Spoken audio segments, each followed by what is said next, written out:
Just another lonely soldier on a Friday night. A little bit earlier than normal. My bedtime is moving around, and I got to go to sleep sometime tonight and wake up early as hell in the morning because that's what I've been doing. So, yeah, that's where we at.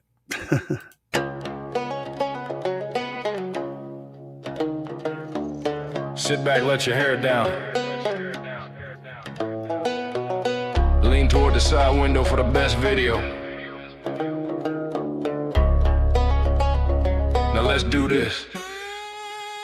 Slap subwoofers in a big Tahoe, trunked under Lithium, bringing the show. Sit down, hold on, and let the bass flow. Knobs to the right, boom, boom, boom, let it blow. Boom, boom, big bass roll, turn it up high, take control. Boom, boom, big bass roll, high in the sky, right down to the floor. Crazy air pressure when the sub unload. 30 hertz notes make the whole street fold. Car audio jamming everywhere we go. Deep bass love in the parking lot glow. Amps run hot, but the current still flows. 6 sort of walls and they tune down low. Air in the air when we do a demo. Team Savage Sounds got the whole place froze. Boom, boom, big bass roll. Turn it up high, take control. Boom, boom, big bass roll. High in the sky, right down to the floor. Hold the doors, watch the meter. I think I smell coils. Let that banjo play. Roll to the line and we set that tone. The meters all jump, we're in that zone. Bass so loud, shake down to the bone. Wind from the box, feel like a cyclone. Team lined up, car audio thrown. Every bill clean, every setup known. Tahoe King, everywhere we roam. One big hit and the whole block moan. Boom, boom, big bass roll. Turn it up high, take control. Boom, boom, big bass roll. High in the sky, right down to the floor.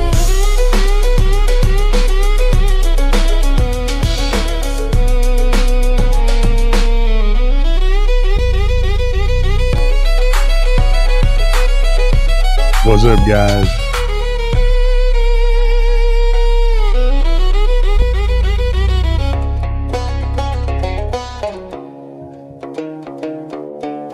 A little bit early tonight. Boom, boom, big bass roll. Turn it up high, take control. Boom, boom, big bass roll. High in the sky, right down to the floor.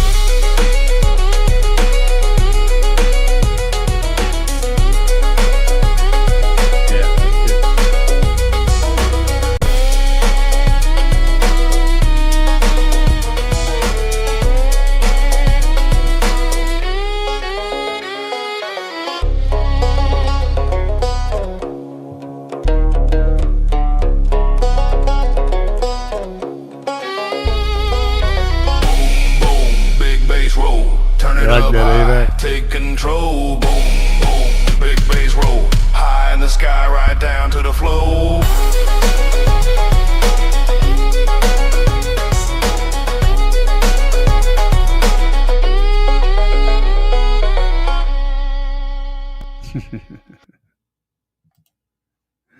What's up, guys?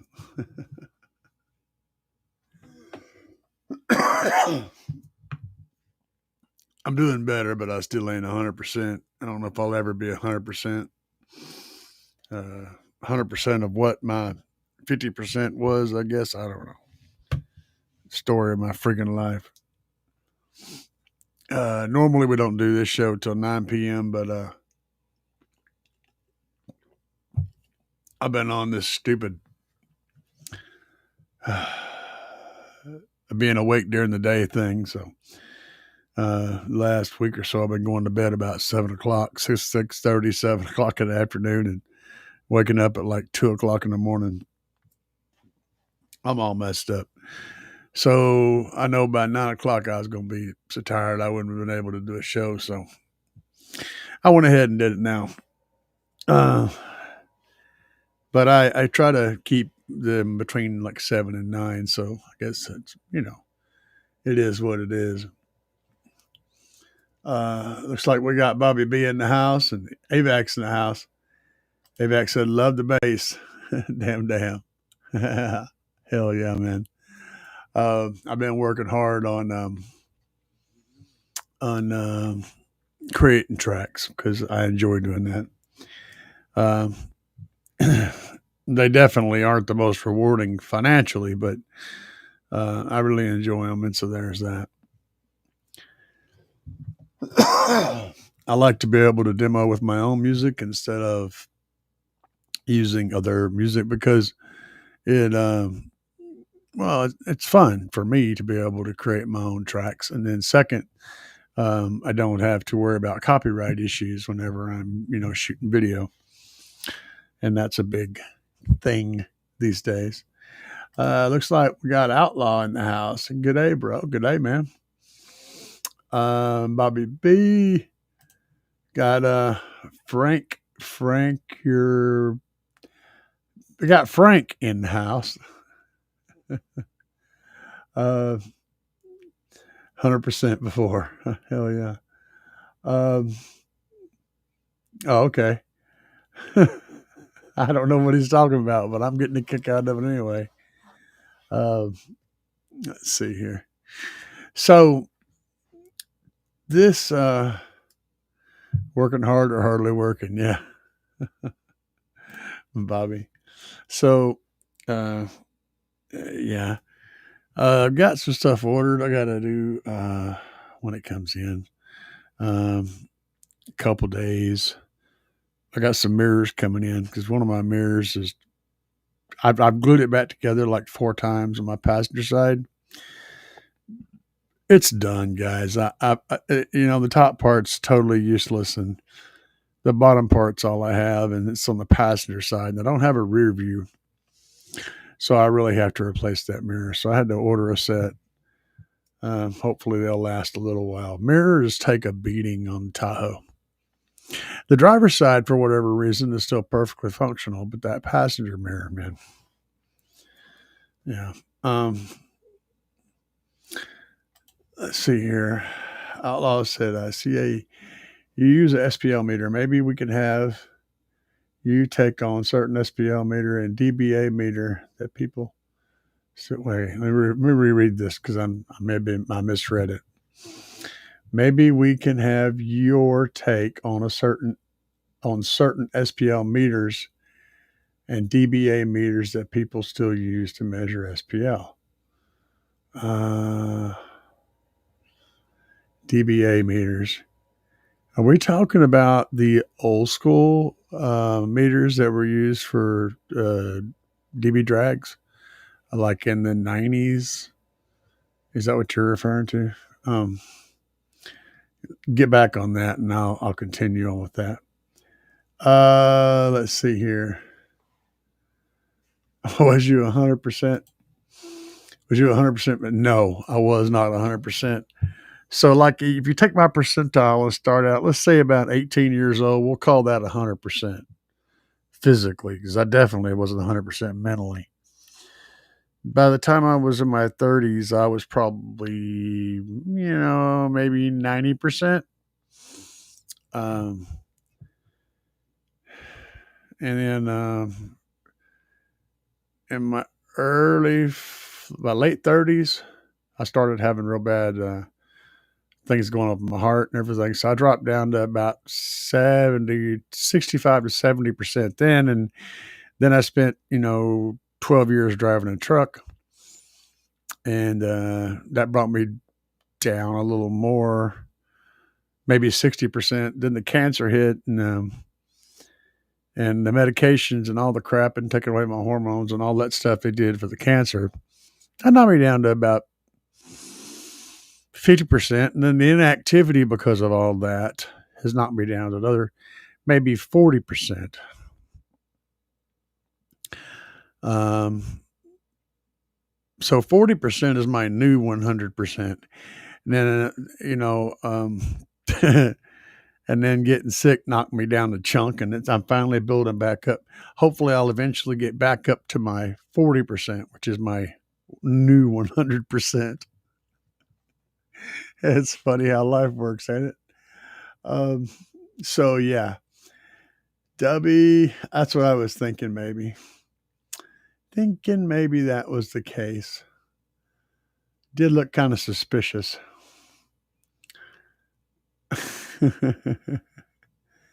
He's incognito. Yeah. Sandy Explod salesman. Oh, goodness gracious. Okay. Howdy, everybody. What's up, Jason? Rob Richards, what's up? What's up? Uribe. Okay. Frank Uribe. Frank Uribe or Frank Uribe? 2 words. Working hard on these names, man. We work hard on them. And I appreciate that I have people all over the freaking globe.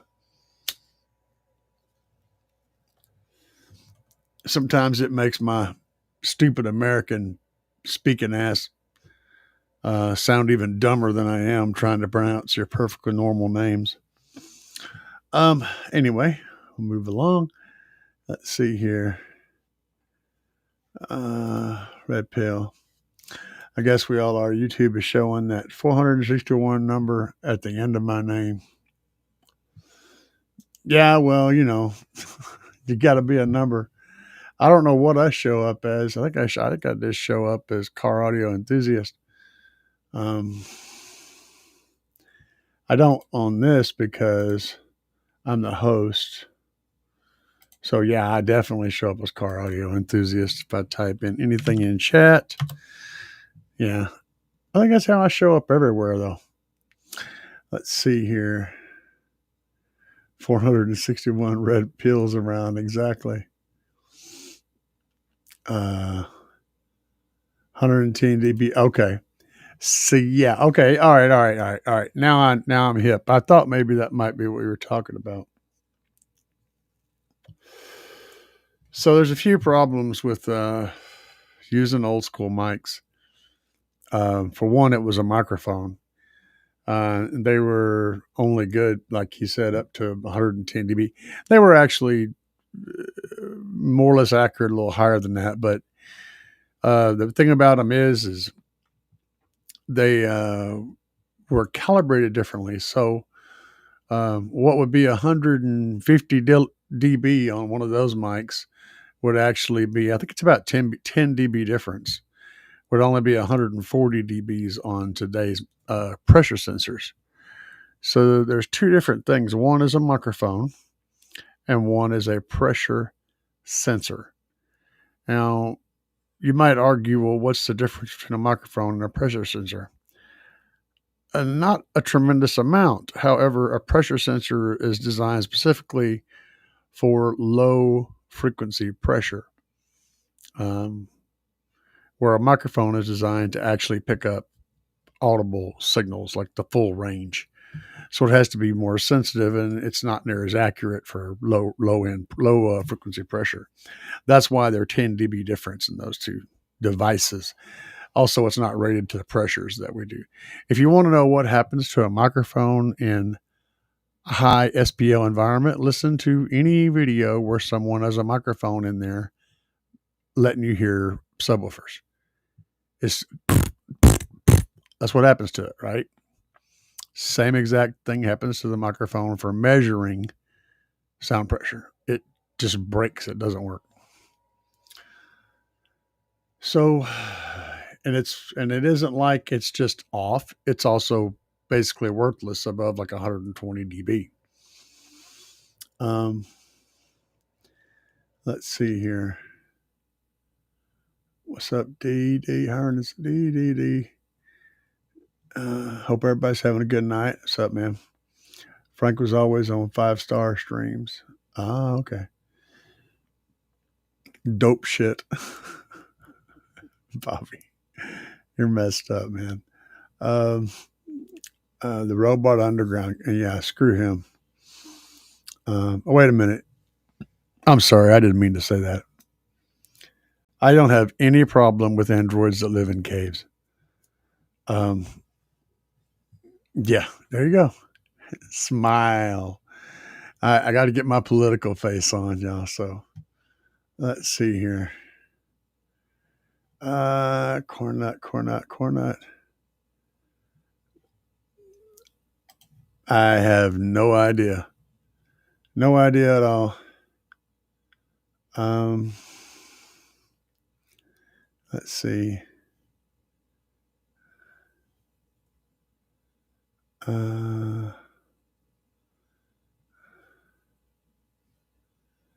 Likes when people get the best bang for their buck.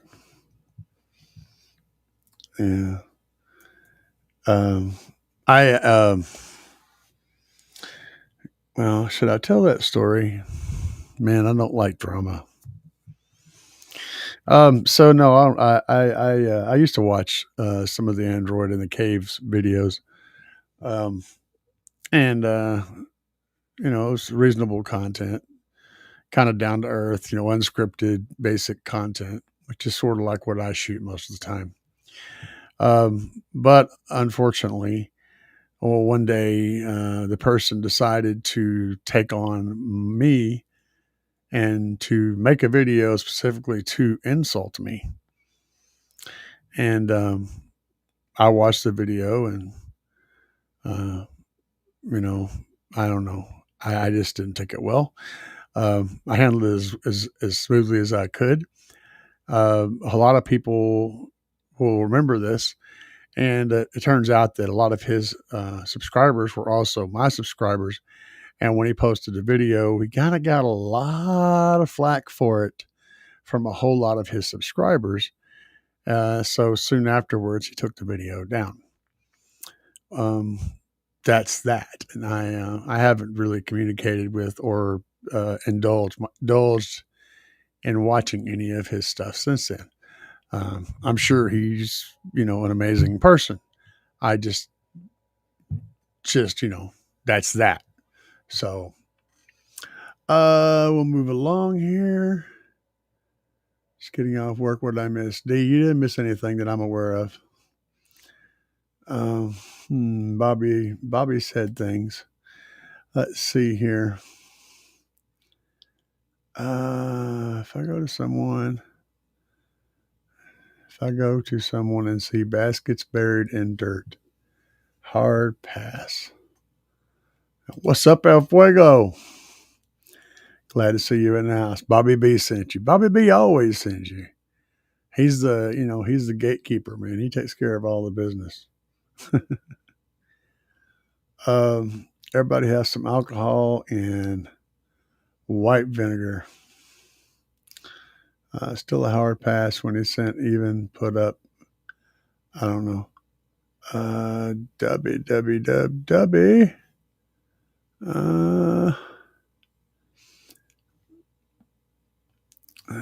W's number one. It still suggests prefabs. I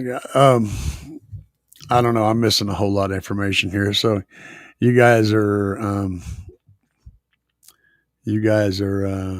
commenting on something. It's like an inside joke to me. I don't know what the joke is. So just a heads up on that.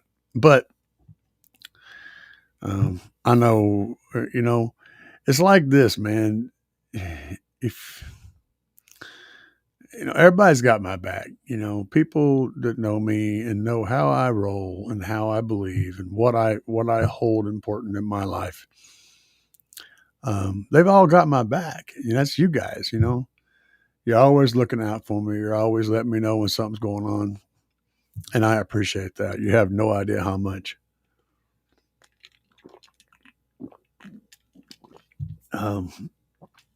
I need all the help I can get these days. But yeah, I got to do mirrors. What was the other thing I was going to do? Oh yeah, I got to finish my my toolbox in the back of my Tahoe.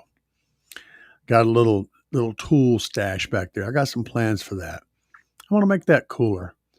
I also want to add some lighting in the back there. And I got a few little things to do. So we'll have to get with that. And we've got Troy's car that we're going to be working on.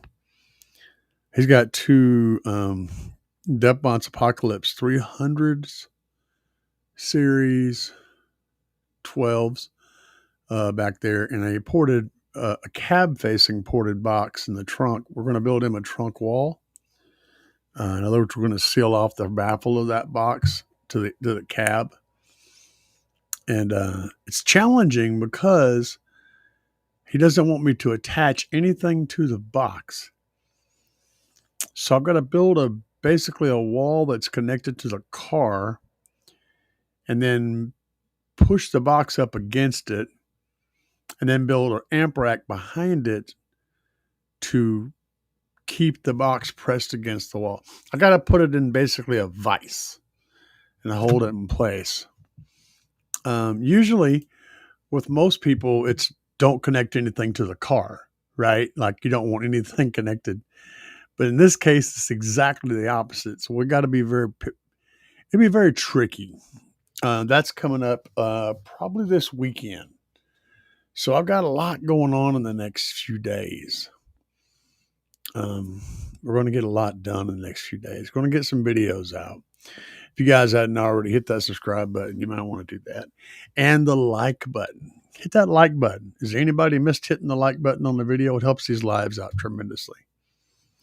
Let's see here. Bobby Robot. Let's see. All right, hold on. El Fuego says, I'm on a budget for speakers in my next build, but I want to go 3-way front stage. And you're on a budget. I mean, the 3-way front stage, I mean, I could just say go towards recoil because you're going to get quite a bit for your money with recoil. That isn't the only option, though. That is one. They have some pretty nice 3-way component sets for a reasonable price. Another option would be, if you don't mind spending extra money, is Kicker. Kicker has extremely clean component sets. They always have. I mean, Kicker struggled with subwoofers for a while. They've got that fixed now. But they struggled a little bit with subwoofers for a while for high-powered stuff. They've always made good SQ stuff. And their front stage, 3-way front stage setups have always been extremely good at being loud and still sounding really good. The only downside is they're not cheap. But that's one option as well. There's actually a lot of ways to go with that. Me personally, I'm not one of those people that have to have a single brand across everything. So I will compile different components. Like there's 2 or 3 different 6.5s. Slapz is a really good 6.5, a really good 8 that make an excellent bottom driver for a component set. I really like Audio Dynamics 3.5s, the 3000 series 3.5s, or 3s, whichever one they are. I think they're probably my very favorite 3-inch driver for a middler, if you will. And I like the Rockford Fosgate T1 and T2 tweeters for tweeters because they can actually take a lot of punishment and still sound very natural. That's 3 different brands in a combo, but I would absolutely run that combo. Here's the thing about most of that stuff is it's going to go behind panels. No one's even going to see it. No one cares they're different brands. They say, oh, that sounds amazing. That's all I care about. So let's see here. Robot suggested a lot of unsavory things also, which wasn't needed, did for clout. Yeah, I don't know, man. I don't know. Like I said, I don't follow the cat, so. Bobby B, yeah, he is. Bobby's always on top of his game. What are we talking about here, El Fuego? Let me see. Planning next build, Frank, using old school Orion amps and 4 kicker comp gold 12s. Nice. I was going, when you mentioned Orion, I was talking to one of my buddies, Troy, the other day, and mentioned to him one of my favorite amps. It's not really old school, but it's kind of a kit. It's kind of getting to be old school. And it's still sold as a new amplifier, but that's the Orion XTR 2500.1. The price has gone up on them though. They're like $500, but that amp makes like 8,000 watts dynamically. It's absolutely obscene. Unfortunately though, because it was at the time, it was about a $300 amp, 300 and something dollar amp, making 8,000 watts. It was a honey of a deal, right? But now it's like, okay, well, so it makes 8,000. We'll just say it's an 8K. At $500, it's still not really cost effective. That said, it's a stellar amplifier. It makes a god awful lot of power. Bit hungry, but yeah. And I'll tell you another subwoofer that slept on, and that's audio pipe. I had some of the, I think they were the triple stack, the 3X audio pipe 12s. I had 4 of those in a under the window box, and a Ford pickup, double cab Ford F-150. And I had that Orion XTR 2500.1 on that 4 12s. And that sucker slammed. I mean, I didn't even have a meter at that point. But that thing got down. It got down nasty, and it was shaking the whole freaking cab of the truck. It would shake the firewall to the point where you felt like your foot was bouncing off the brake pedal when you were sitting at a red light. I mean, it was serious. Don't sleep on those audio pipe subs. Let's see here.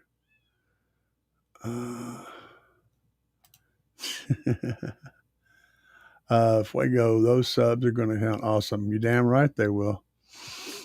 KS 6x9 3-way components. That's a good choice. Yeah, absolutely. And that's what you're running too, Bobby, isn't it? Great mix of topics. I am a great mix of topics, dude. If you're hanging out with me, we'll talk about absolutely everything. It's like I chase squirrels all over the place. Corn Nuts a fan of mix and match. Like I said, I don't care about brands. I mean, I'm more interested in whether or not the different roll-off points line up, and that we'll get a natural crossover between each speaker, and that they'll cover the full range and give me that's the kind of stuff I'm interested in. If I'm doing an SQ build, that's what I'm looking for. I'm looking for full coverage of the frequency range with good dynamic power and good dynamic hits between them. And also stuff that doesn't die easily, because I play loud.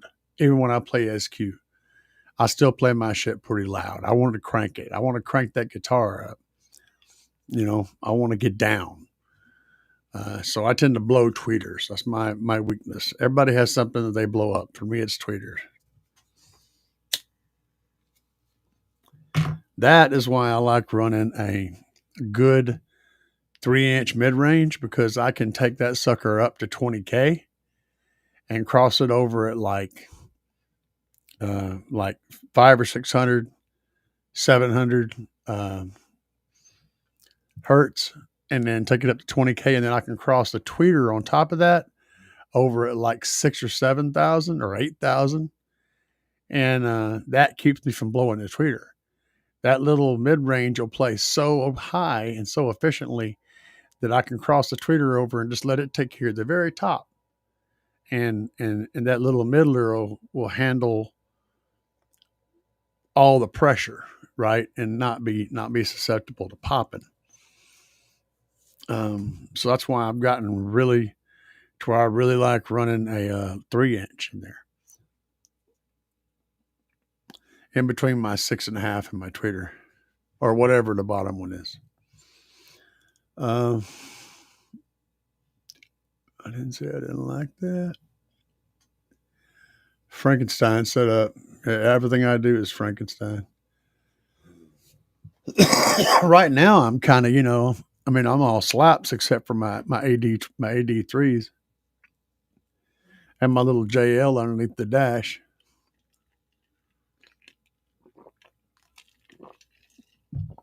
Oh, son. Let's see what else is going on down here. I'm trying to read through the chat. W loves tar amps.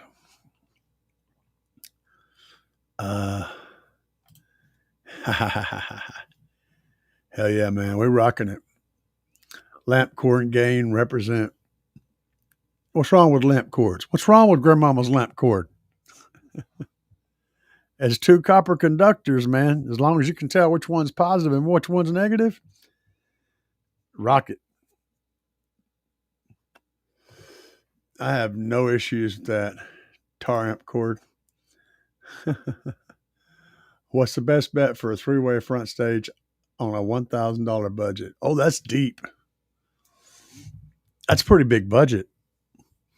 I mean, I'd have to look through Kicker stuff because they have some stuff that's, I'm pretty sure, is within that range.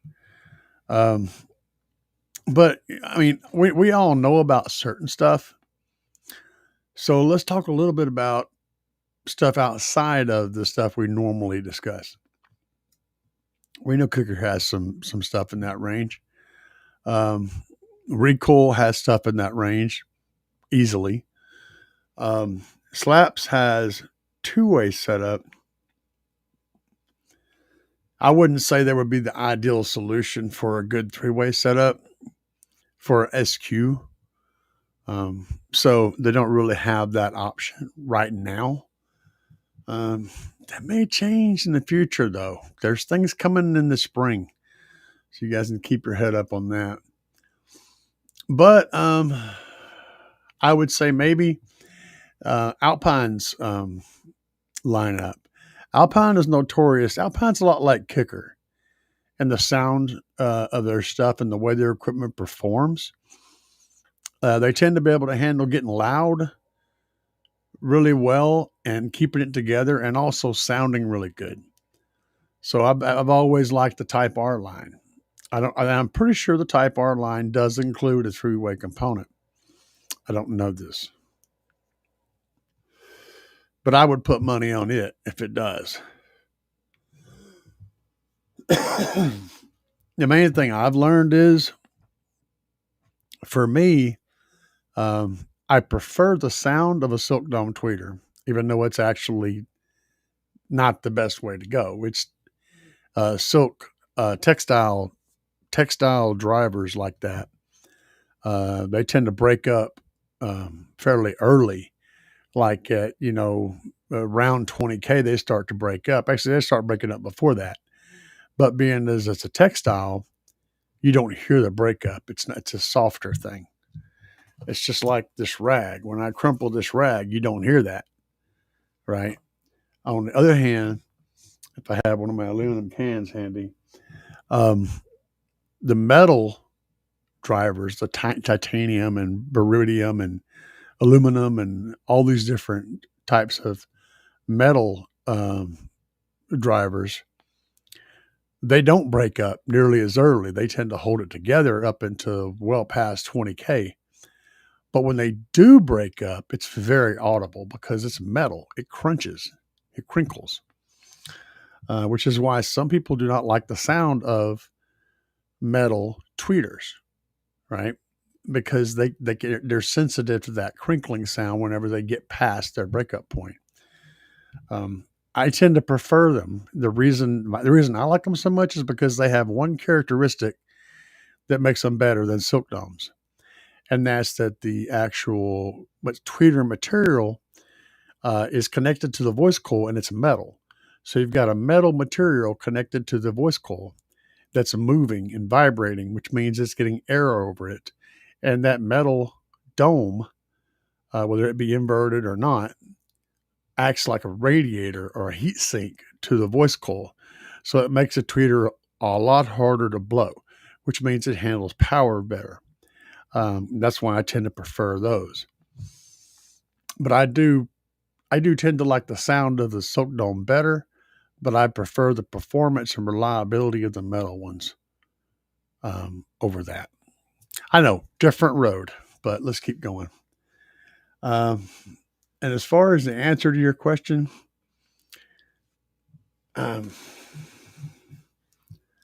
I think I covered it. I would say the Alpine Type R. I'm almost positive.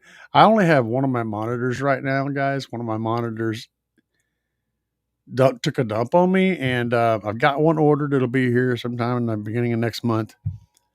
But I only have one screen, so it makes me doing any alternate, like pulling up stuff, websites and stuff, nearly impossible. So I can't really do that. But in case you're wondering, but I have the Alpine Type R and the kicker lineup. Those are two places I would look. And I'm not a huge fan of JL's components. I think they're way overpriced for what you get. So I wouldn't point you in that direction. And Rockford's development process has basically been stagnant for a long time. I wouldn't point you in that direction either.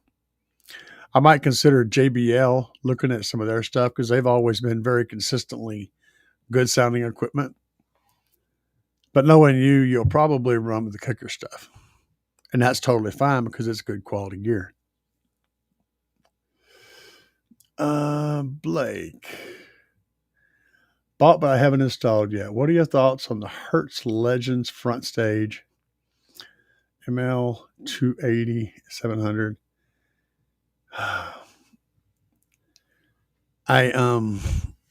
I'm sorry, but I don't have any knowledge on those off the top of my head. I have, guys, and I apologize for not knowing about all these brands. There's a couple of reasons. One is I have a lot of things going on, like my normal life, and then I have to learn about all the equipment and keep up with all the equipment from the people that I actually work with. And it changes and stuff's happening constantly. And then the stuff that competes directly with that equipment, I have to understand the vast majority of that. So that's more stuff. And then I've got about 50 or 60 different people's bills in my head, and they're constantly wanting to know advice on this and that and the other. And I have to try to help them with that. My brain is just so full. I can't absorb anything else. I don't have any room for anything else. And I'm familiar with some of the Hertz lines, but I am not familiar enough with what you're asking to even start to answer that question. And I'm terribly sorry for that. I will say this about that though. When it comes to Focal and Hertz, other brands of that nature, Audio Frog, some more, I think that they all sell quality equipment. It's not going to be bad equipment at all. But I also feel like most of those brands are coasting on their name, and you're not really getting what you pay for. You're getting a good piece of equipment, and it's being charged way more for it because it has a different name on it. That's my personal opinion. So are you going to go bad? No. You're going to end up with good stuff. I just think you could get similar quality stuff for less price by doing some research. And I know that's what you're trying to do now. That's why you're asking me. And I've already given you several avenues based on El Fuego's question to look into. Compare the specs, compare the THD, the frequency range, the power handling, all of those things, the real information. Compare all the actual things about the driver with other companies. Kicker and Alpine are two that I would say right off the bat. Look at both of them too and see if you're getting more for your money, if you're getting a significant amount more for your money by not purchasing one of those two. I think you might be surprised. That's the best I can answer your question. Let's see here. Focal flax. Yep. Again, we already covered how I feel about that. But it is what it is. I'm not saying they're bad. They're good. I just think you're paying for mostly when part of what you're paying is just for the name. That's just my opinion. And also, I'm not crazy about Focal's overall sound signature. I never have been. They've got kind of a honky sound. It's a maybe 800 to 1200 hertz tends to be really bright in their drivers. I like the kicker sound better. They have a little bit more of a dip in that area. And honestly, Audio Dynamics, look into them, man. For all of you guys looking for really good high end, really good performing and good sounding components, look at Audio Dynamics component sets. That's some of the best in the business. You can compare them to anybody else at any price level. They have an excellent sound signature, great sound, really good support structure, good customer service. They handle power well. They sound great, and the prices are within that realm of prices. I think they're worth the money. Almost. They're still a little bit overpriced. Let's see here.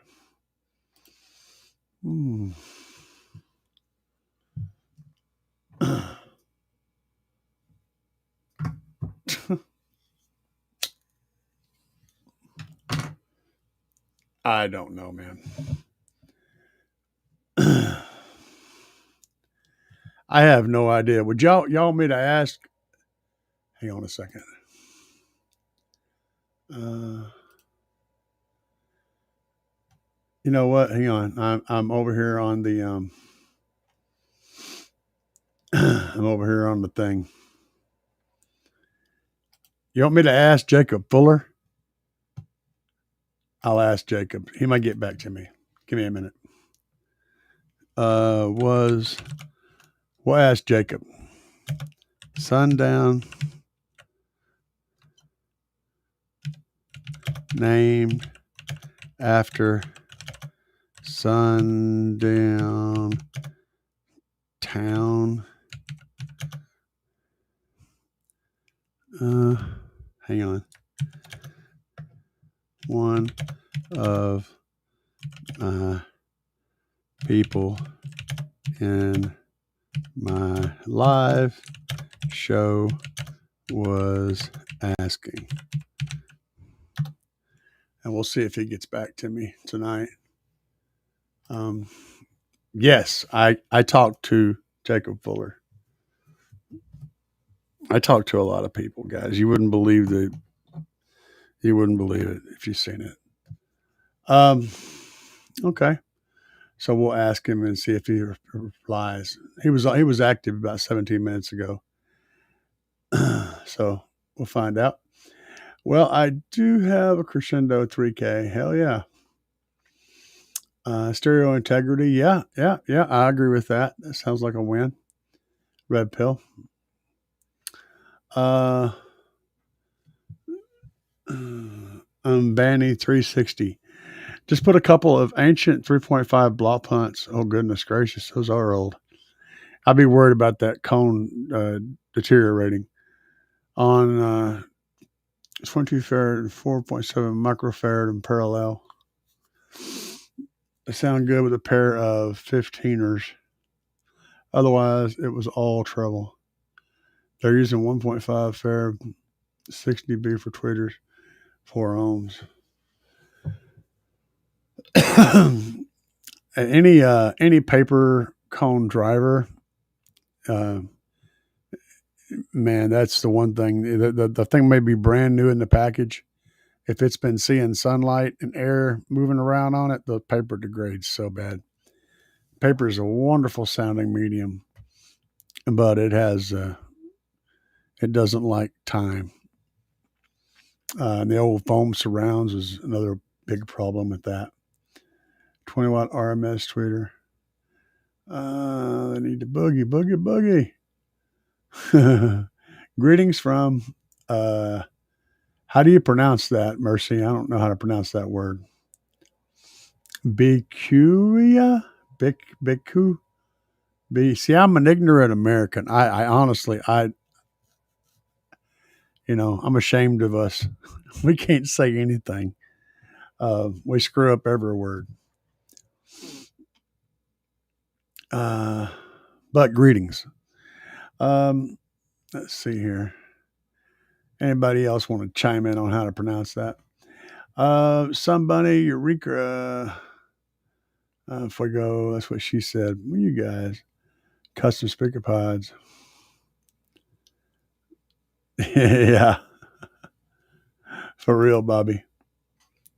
Yeah, if you guys are interested in doing a component set in a vehicle that only had room for a 6 or whatever down there, custom speaker pods will absolutely hook you up. Get you some really nice pods for your doors and your A-pillars. If you head over to customspeakerpods.com, use discount code CAE to save 10% off your purchase. And remember, they carry speakers, amplifiers, subwoofers, and all kinds of stuff. So that discount code works for anything in your shopping cart. Outlaw says, CAE, what do you think about the stresses are like on mids and tweeters and doors versus 150 plus setup? Oh, yeah, that's a good question. Do I run into issues of core damage from shift, etc.? No. So here's an interesting thing. I gave this a hell of a lot of thought, and I went way past where you're probably thinking and gone way past that. So the thing about something's resonant frequency. What's the best way to put this? Something very delicate, like, I don't know, something very delicate. It doesn't matter. If it has a really high resonant frequency, it doesn't tend to react to low frequencies. It's sort of a filter. Like if you use the subwoofer as a microphone, right? You can do that. But what you're going to get on the other end is going to be because it doesn't react to the high frequencies. It just doesn't move fast enough. The same thing goes for really light, small cones. They don't react quick enough, but they react fast, but they don't react slow. They can't resonate with that pressure wave. So they tend to not be affected by it at all.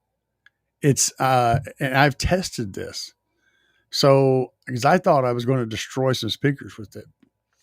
And I turned the speaker off and used the scientific method of putting my fingers on the cone while I'm throwing the hammer to it.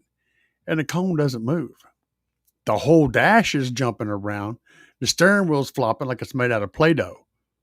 But the speaker cone doesn't move.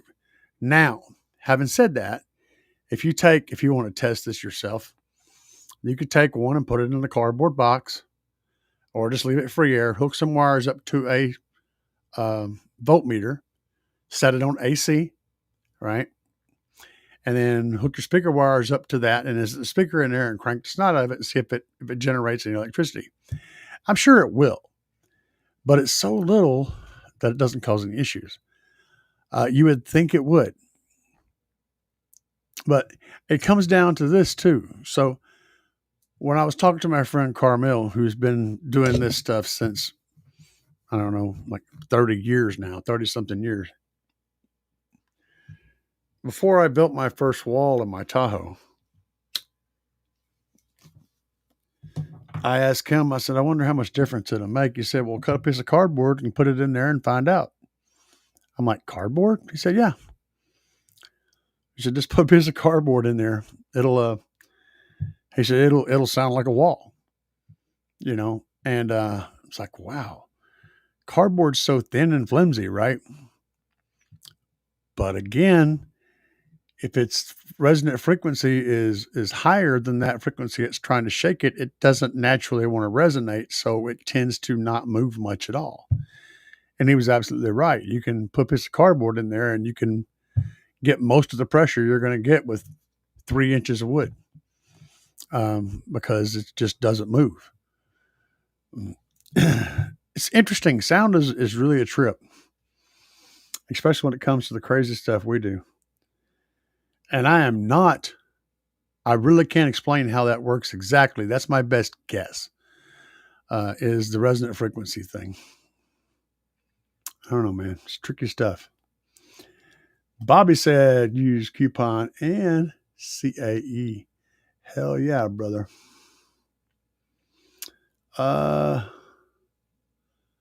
Let's see here. Now, if you're running ribbon tweeters, you should hang that up. Ribbon tweeters will get destroyed. But who runs ribbon tweeters? If you're running ribbon tweeters, you're not going to be running big subwoofers. It's just those two things just don't usually jab in the same vehicle together. Soft domes. Bobby, what do you think about 12s? What do you all think about the DS18 ZXI 12s? Jono. That must be a new driver. I'm not familiar with them. Soft domes. It doesn't matter. It can be a dome. It can be inverted or either way. But there's many different types of domes. You can refer to the silk dome. There's also metal domes. A tweeter is basically going to have either a dome or a cone or an inverted dome. Those are the 3 things that you typically get from a tweeter, a round, tweeter, unless you're getting into planars and ribbons and all that stuff. And they can all be made from all the different materials. And you basically got plastics. There's like 4 different plastics. And then there's all the textiles, and then you got all the metals. Those are the 3 things you can see. Most of the car audio cheap stuff's going to be made out of plastic. Plastic is really good. It's rigid, kind of like metal, but it's cheap and inexpensive. It's also weather resistant, and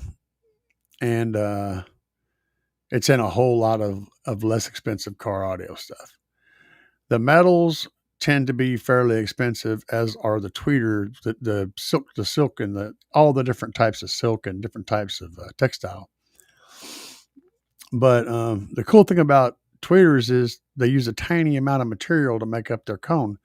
So even if it's really expensive material, there's only a tiny amount of it, so it doesn't tend to screw the price up too bad.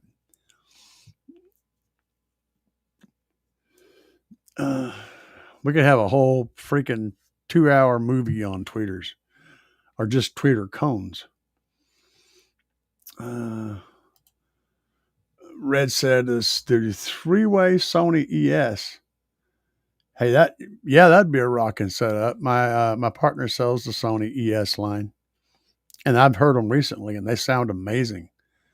I would put them up against about anything out there too. They sound real good.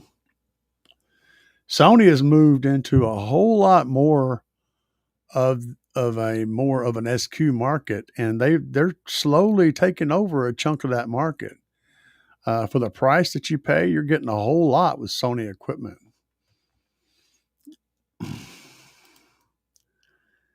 Bobby says penis dome tweeters. No, Bobby, we don't get down with penis dome tweeters. Maybe vagina dome tweeters.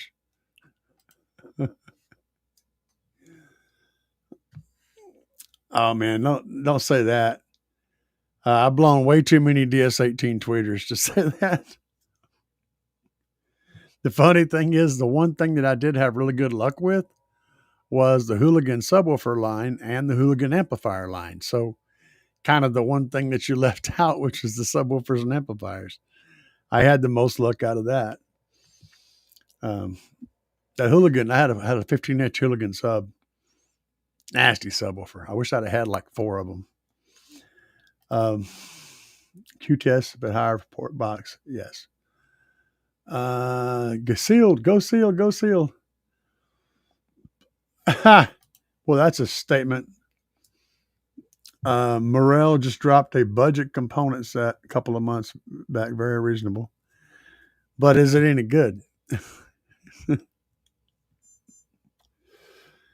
See, the problem with that is, I mean, like, hey, uh, Porsche could go build a freaking cheap ass little car and call it a Porsche so and so, but does that mean it's built with Porsche quality or it's just got a Porsche name on it? Same concept, man. So, ha, P. Diddy. Bobby, you're so messed up. Vegas 6.5 with horns. Hell yeah. Let's see here. Red Pill. Bobby's looking for tweeters made in Kappa, I don't even know, Turkey. Okay.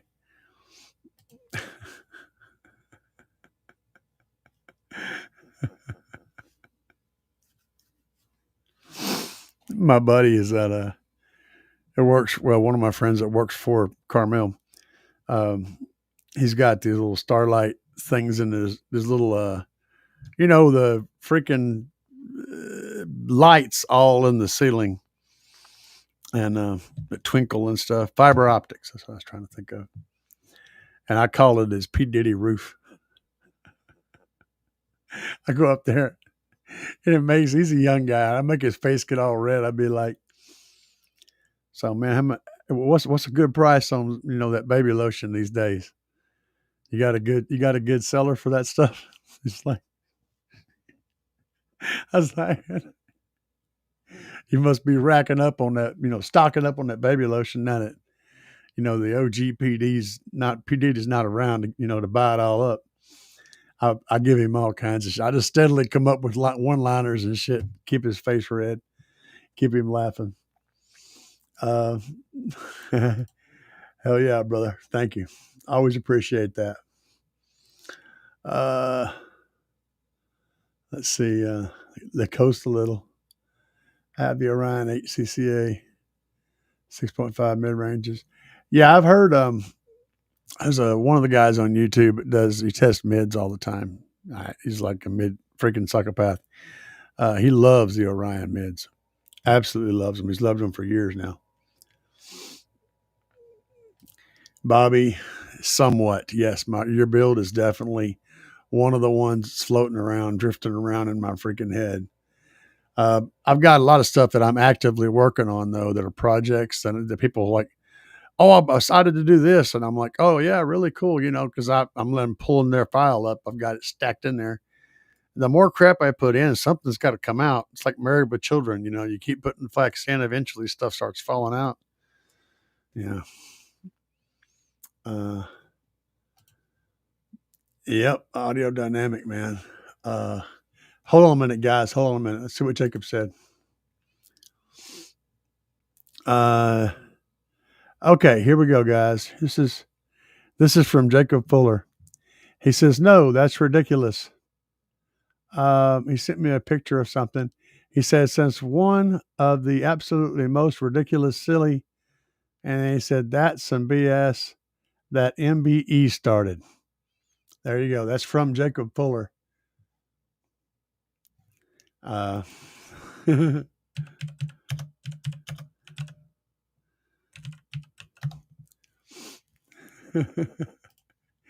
was Jacob's words, guys. MBE started that shit, apparently. So now y'all know from the man who literally started the company. I just read what he messaged me back. Yeah, he knows about it. I just freaking messaged him 10 minutes ago. We watched him laugh on his head off when that happened. It's named after a lyrics of a song his dad liked. He sent me something with a story on it. I didn't read it, but everybody who rebrands is fake. You can't trust. Yeah. The surrounds good. They were the cedar closet. Oh, okay, yeah. Hopefully that works out. I just received a Slapz Shock 3K and a couple of Dark Audio Cam 12s. Not familiar with them, but good deal. I watched your video on Trunk Diner Lil Banger series and have done my own research. I want to be positive of the 5Ks and the 10Ks, both basically plug and play or special needs for charging. Plug and play all the way. I use both. I love blow punt head units. Me too. I always like blow punts. And it's not caramel, it's Carmil, Carmil. That's how his name is pronounced and spelled. I need to replace 6x9s that got foam rot in the convertible.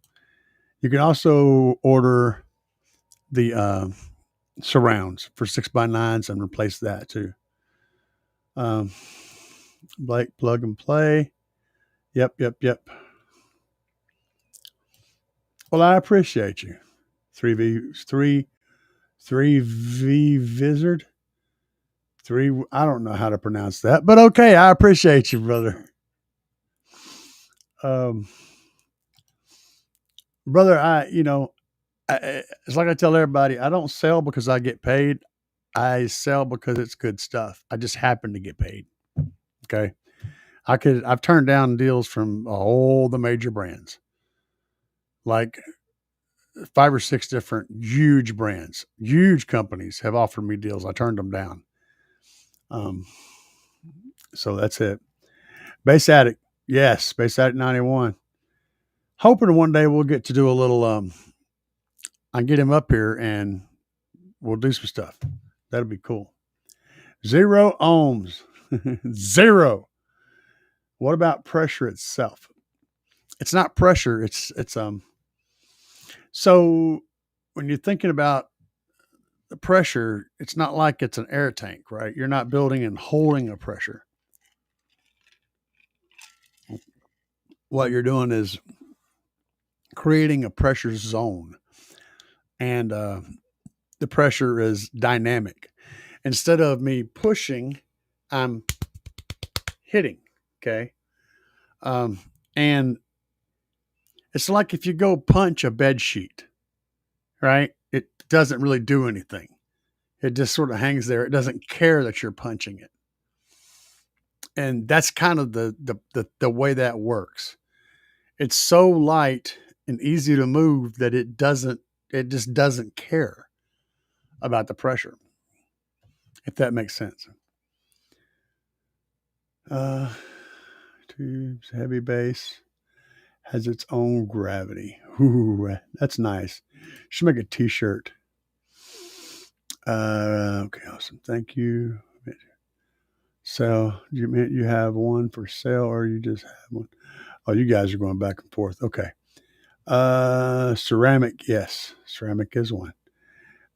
Blake, I am running one of my truck. All right. Audiodynamics 3000 series. Yes. Exactly. Give me just a moment, guys. I need to take care of a personal matter.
We're back. Uh, I needed more Diet Coke, and I needed to drain out the last can. I got to keep the nicotine and the caffeine rolling through my system. Let's see here. Headliner. So, a Fuego mentioned the 80 3000 series, yes. In the mids and highs and the component set area,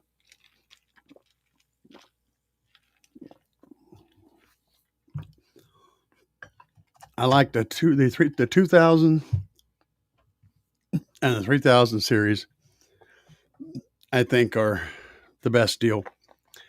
If you're just doing the mid and the tweeter, or the woofer and the tweeter for the door, the 1000 series is an excellent deal. And all three of those sound very similar. What changes is mainly the power handling.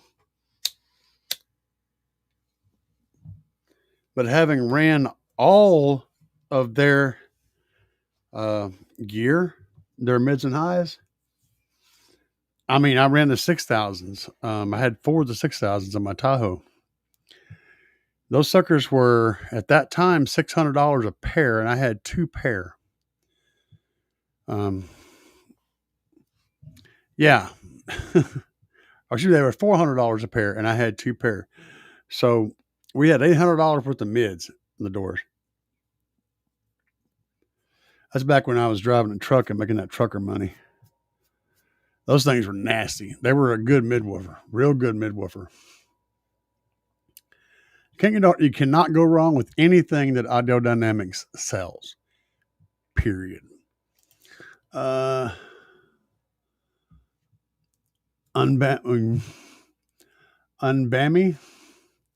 only 60 watts RMS.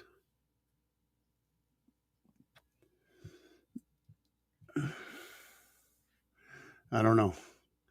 Let's see here. Blake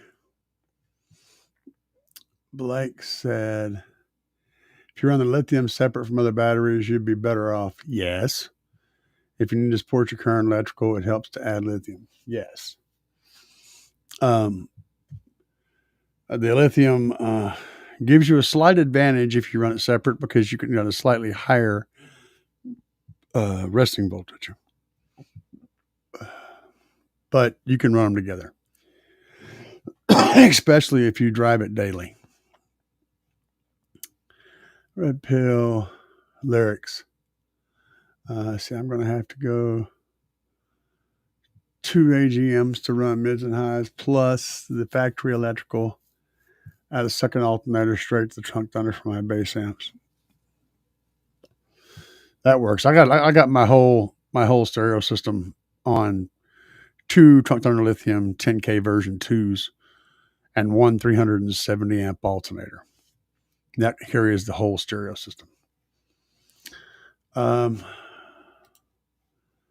Let's see here. Yes, they do, Red Pill. They definitely shine on their own.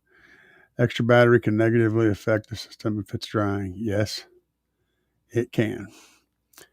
At what point is a second high output alternator needed? You don't really have to have a high output alternator or a second alternator. What's needed is more power, because your vehicle's electrical system was designed and set up to run the vehicle with about 20 or 30 amps left over to be able to charge the starting battery back up after it starts the car. So it's, I mean, there literally isn't any extra left over. So it takes about 70% of what your alternator puts out to run the vehicle.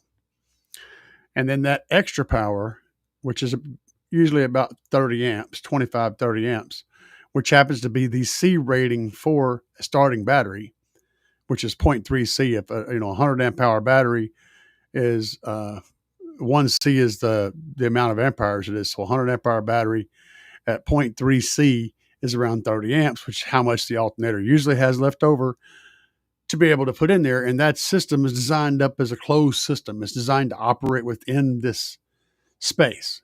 There's not any real extra power there. So whenever you add a 500 amp draw, or excuse me, not to be 5,000 watts, just say 100 amp draw for a 1,000 watt amplifier, that's more than the system knows how to make. It simply isn't really there. That's why your headlights dim, is because it's taking power from other systems. The whole car's electrical is dipping every time your bass hits, and because there's no power available to give it. So putting a bigger alternator in works. That's why the police cars always ran with what they call extra duty or super duty. There's another word, and I can't remember the name of it. But anyway, the alternators they put on police cars were bigger for that reason. The lights that they run on the car was too much of a draw for the electrical system. So they had to put a bigger alternator on there to be able to carry the lights in the car. That's a real good place to find a high output alternator for cheap too, is on old ambulances and police cars that you might find in a junkyard. Going to have really good alternators on them. But yeah, that's why. It's because you need the power. You're not making any extra power from the start.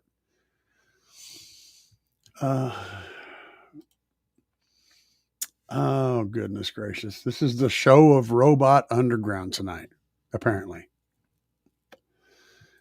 He needs all the advertisement he can get. So let's be sure and give him all this advertisement.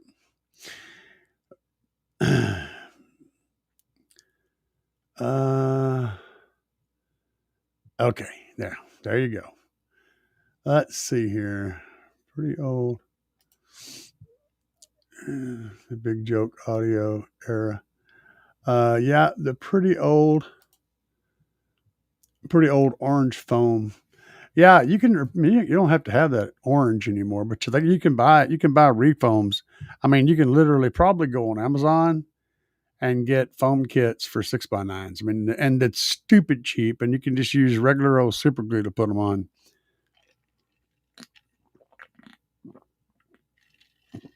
It's stupid easy.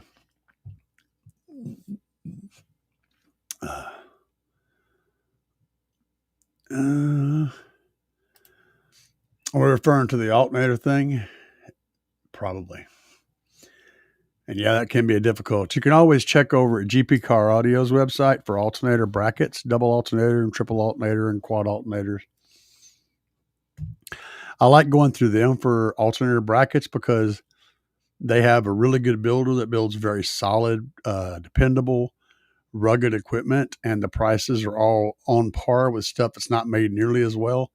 They also will automatically ship with an alternator belt to fit your new setup. That saves you a ton of money. Alternator belts are not cheap these days.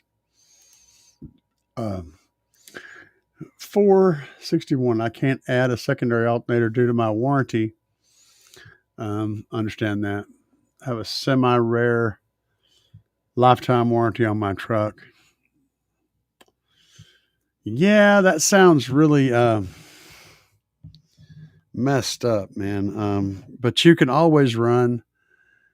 You can compensate to a degree with a battery that can take in power faster than 0.3C, which is what a AGM takes it in.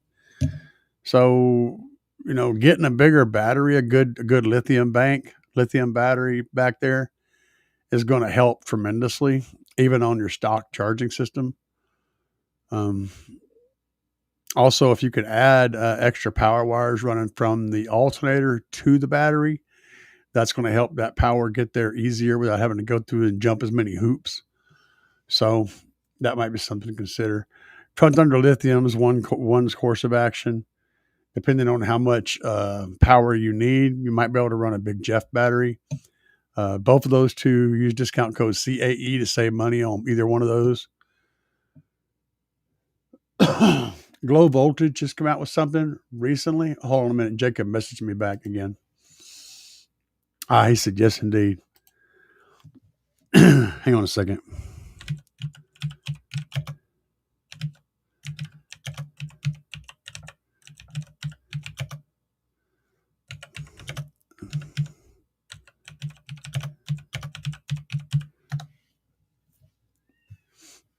I just called him up on that.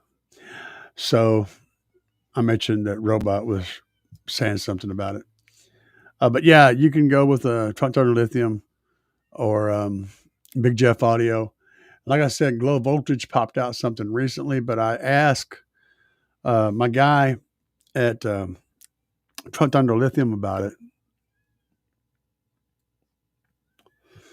it, Brandon, and he says he thinks that they're using pouch cells in that Glow Voltage battery. So I'm not sure.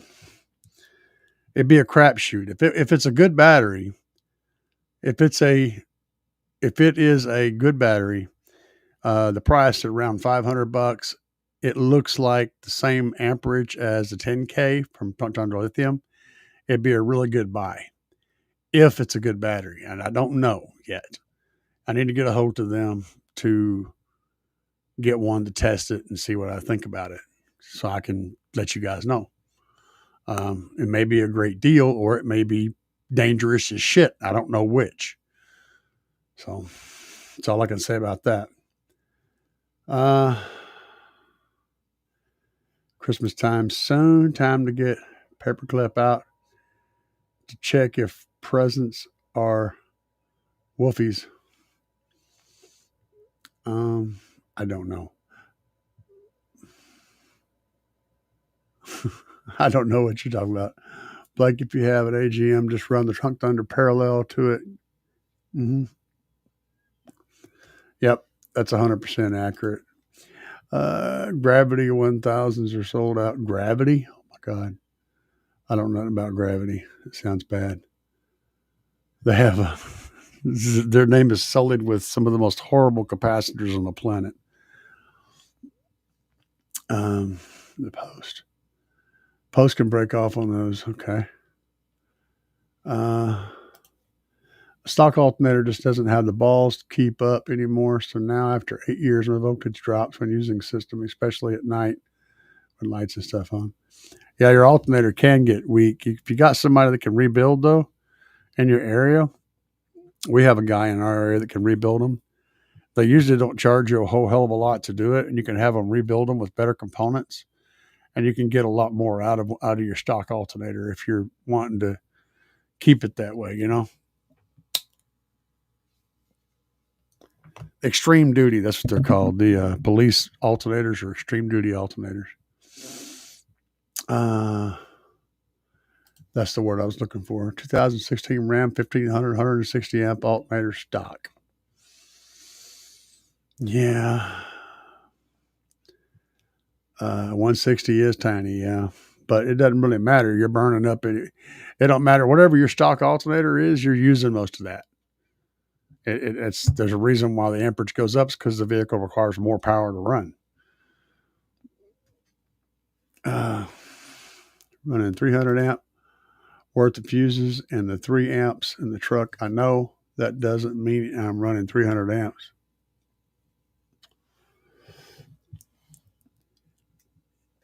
Yeah, your draw is what's important. And your alternator, like I said, a single AGM battery will only allow about 30 amps in and out constantly. So it doesn't matter how big your alternator is, it can only push in 30 amps at one time for an extended period of time. It just can't, no more will fit in there. That's why on an AGM battery, you may start out, or even a bunch of AGM batteries, you may start out with all this power, then a few seconds later, the voltage just starts coming down because the alternator can't put the power back in there fast enough because it'll only allow so much in at a time. The chemical process just takes time, and that's what kills them. That's why they suck. If you're going to run AGM batteries, you've got to run a lot of them because you've got to spread out that power coming out and going back in. It isn't the storage that you need, it's the throughput. You need a whole bunch so you'll have enough throughput to be able to pull enough power and put the power back in, right? They can dump it out. You just can't put it back in. That's the problem. That's why they die. They just crap out. What's up, man? John Migo. I'm going to go with it that 3 is an E. Migo. I kind of like that. I'm probably wrong about that, but I like the way it sounds. For that car, 100% needs a McMahon. Sure. Everybody needs a McMahon. 6 farads. You can boost the voltage a little with a diode. Yes, you can. But that doesn't help the system. That doesn't help the current. That brings the charging voltage up, but that's only relevant if you've got a battery that needs to higher charging voltage to be able to maintain it. It doesn't help the current output of the alternator. So, like if you're going to run, if you're going to diode an alternator, the only reason to diode an alternator is if you've got a battery that needs to be charged at a higher voltage.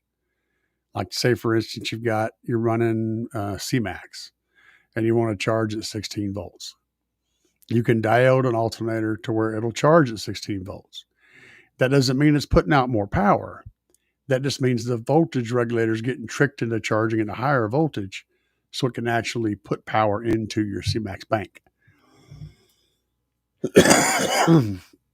And it will not help the system overall at all. As soon as you start pulling more current than the alternator can produce, the voltage it's producing doesn't matter. It's done. It's done. It's like giving a kid a step ladder. It doesn't make him any stronger. It just makes him be able to reach higher. Same concept. Let's see here. Do I know what cells are trunked under lithium 5K version 2? Also, what's the biggest amp you could put on that battery with a 250 out? The 5K with a good alternator, an aftermarket alternator, can pull you could probably pull about 10,000 watts out of it pretty easily. That 5K is a strong ass battery. It's really strong. And I don't know the name of the cells, but I do know I'm 99% sure they're the same cells that are in the Titan 8.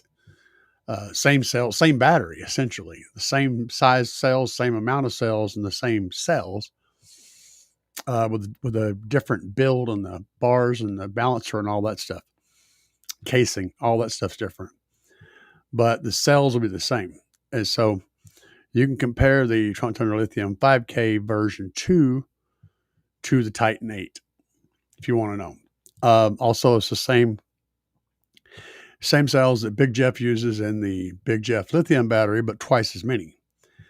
And it's half of the cells, the same exact cells that are in the 10K V3.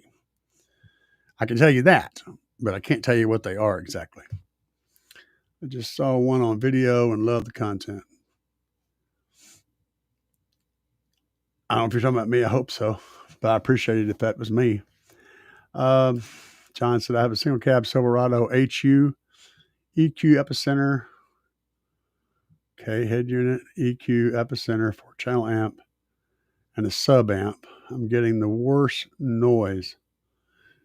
Sure, it's a ground loop, but I don't know where it goes up with the RPM. Hold on, Jacob messaged me again.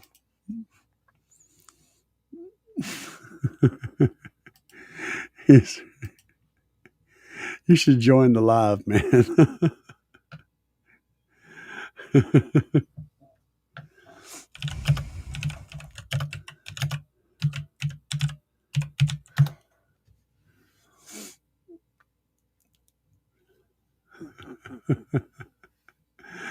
Oh, man.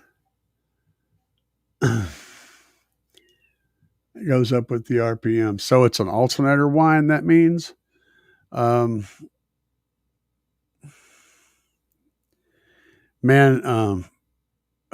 Engine noises are so difficult to troubleshoot. But I'll tell you the process. So instead of giving you a fish, I'm going to give you a fishing pole. Here's how I go about finding those noises.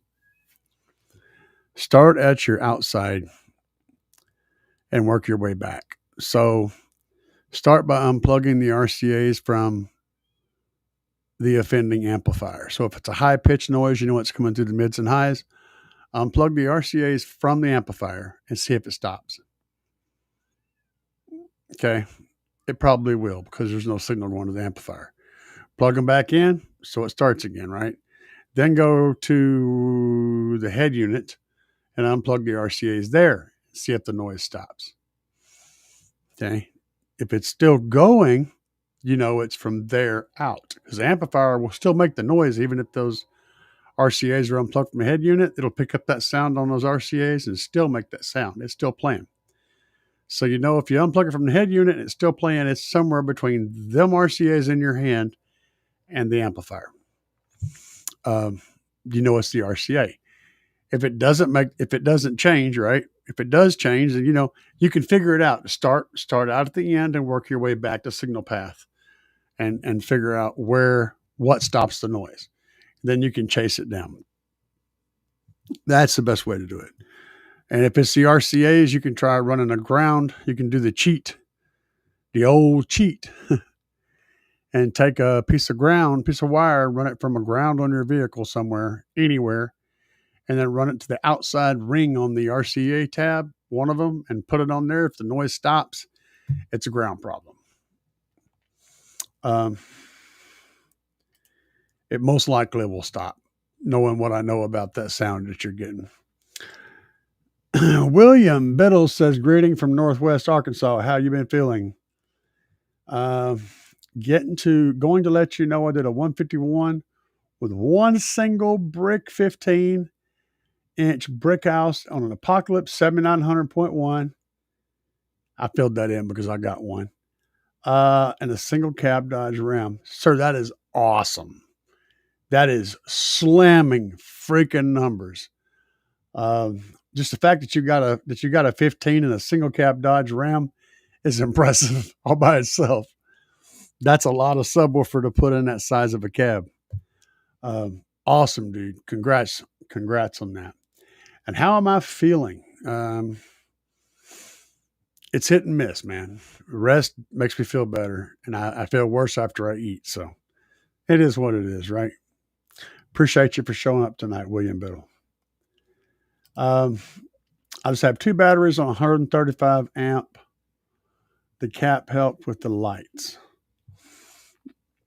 Yeah. I'm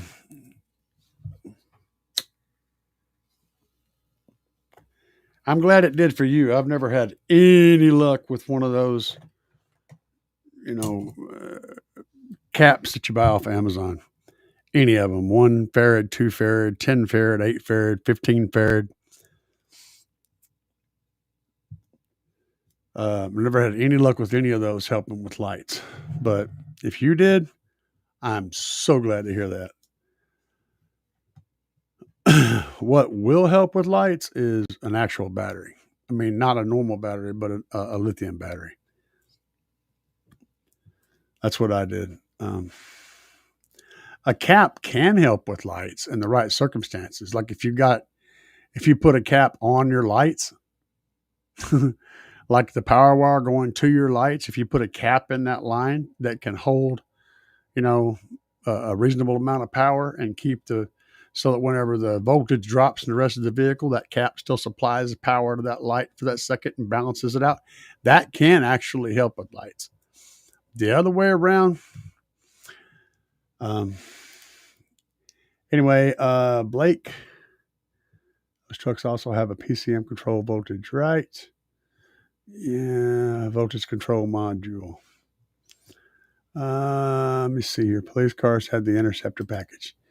Yes, they also had that extreme duty alternator.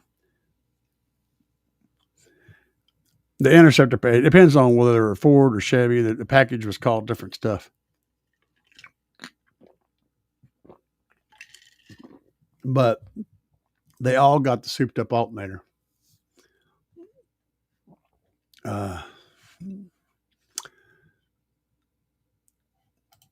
Oh, that sucks.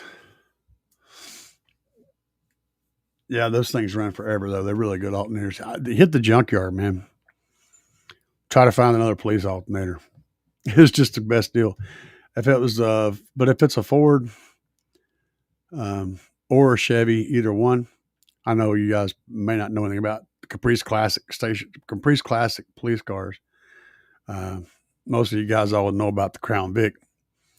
Those alternators are really easy to get, and they're also easy to change, fortunately.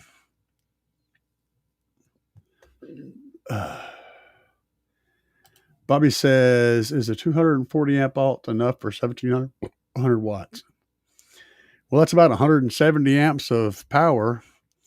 And if we cut it in half and say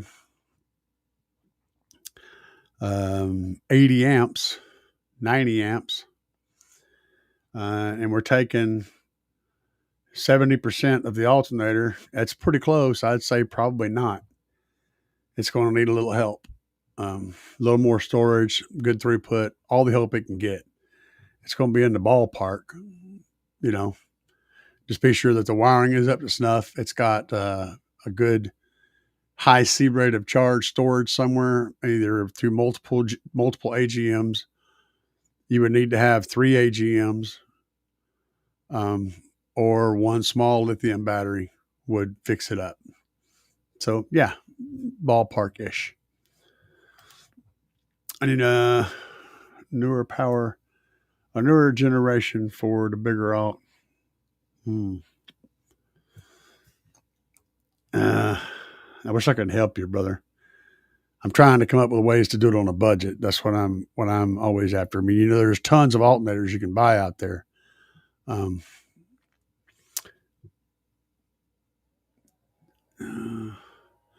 Look for something off a tow truck too. They tend to have big ass alternators on them. And keep in mind that you don't have to run an alternator made for your car. I've got friends that are running alternators made for Chevy, small block Chevys on all kinds of different stuff. But you may have to build your own bracket to make it work. So keep that in mind too. If you could pull a alternator off of like a van, one of those vans that has lots of amenities inside of it, they're usually pretty good size alternators. Shit like that. Just keep your mind open and look at it and compare it. You might be surprised what you can make work if you're trying to work on a budget. And also consider getting them rebuilt with better parts and rewired. The local guys that do alternator and electric motor repairs can do that for you. And they're not going to charge you much for it. You may be able to get the alternator for $20 from a salvage yard and get it reworked for $100 and have, you know, a $500, 300 amp alternator. So, I mean, yeah, just look into that stuff. That's what I would do, trying to stay on a budget. 461. I'm sure they do, because my older RAM charging system was controlled by the computer. Yeah, don't get me started on that junk. I wouldn't know how to help you in there. Plugs different. You can always rewire plugs. Just figure out what wire does what, and it's cookies and cookies, man. They'll still work. Yes, and McMahon does have kits. You can order kits to convert wiring harnesses and do different things with wiring harnesses. They have them.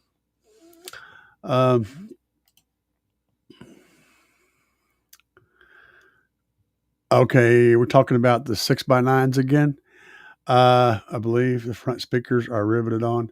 No, you leave the cone on there. You just cut off the surround. The surround should be mostly gone. You just kind of scrape up what you can't and leave what you can't. And then just glue your new surround right on top of it. The speakers in the middle don't have anything to do with anything. Also, wait a minute. Is it one of those that has the mid-range and tweeter mounted and has like spider legs that go over to the outside of the speaker? If so, then yeah, you could just drill them out and then just put JB weld them back on, or use some tiny screws, or you can actually put rivets back in them. It wouldn't be too hard of a process. If you want to keep the speakers around and have them around, a little work is, go a long way. It's still doable. If that sounds like the old Craco design where they had the mounting frame that went to the outside, went over the top of the surround, and went to the outside frame of the basket. Something Craco and a few others used to do.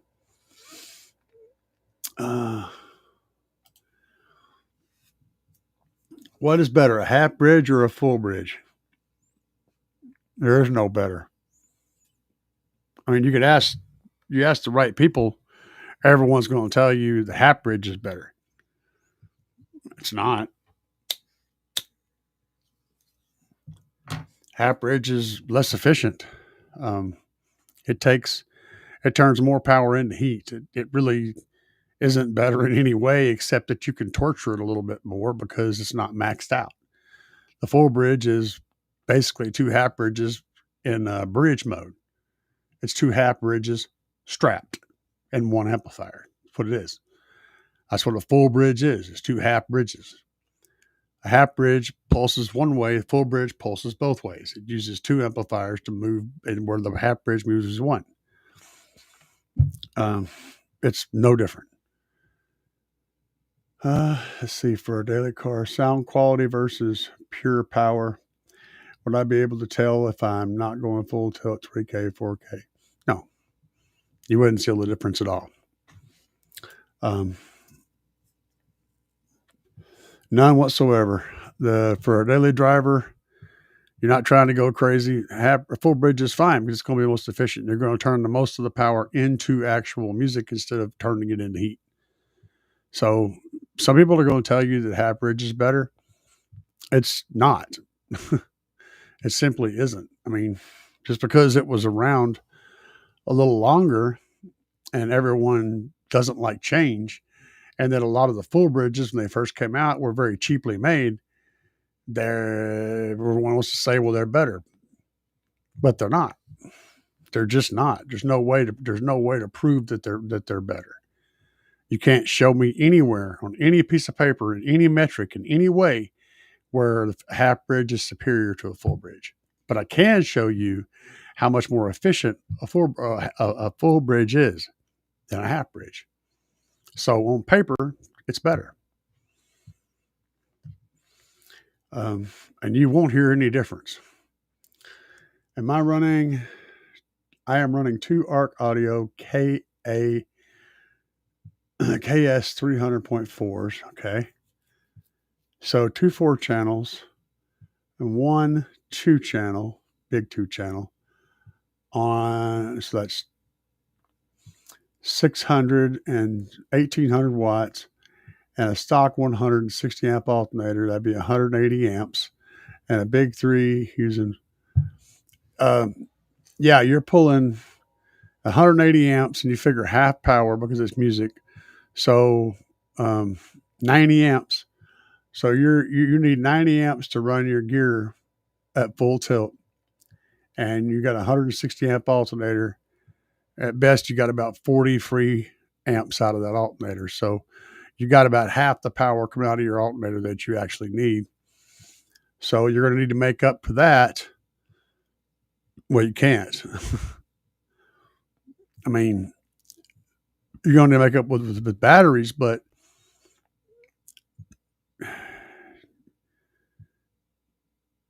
yeah, you're going to need more batteries. At least like a big Jeff Lithium would work for you. That would add it to your factory AGM.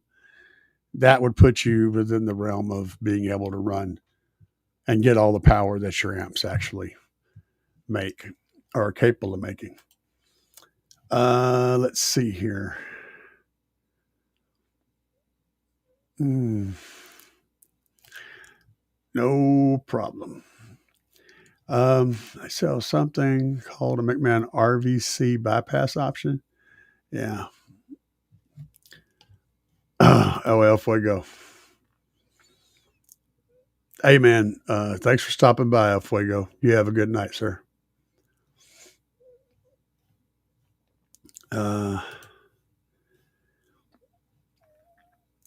Lithium first, if you can fit it inside the trunk, not under the hood. Correct.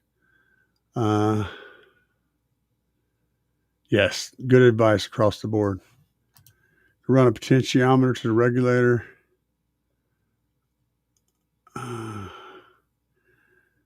That's all possible. What's up, Frank? We're all alive. How do you know when a subwoofer is not getting enough power? You have to do the math. There's no way to know that a subwoofer is not getting enough power. Some people say, well, does it look like it's moving enough? That doesn't. That's totally irrelevant.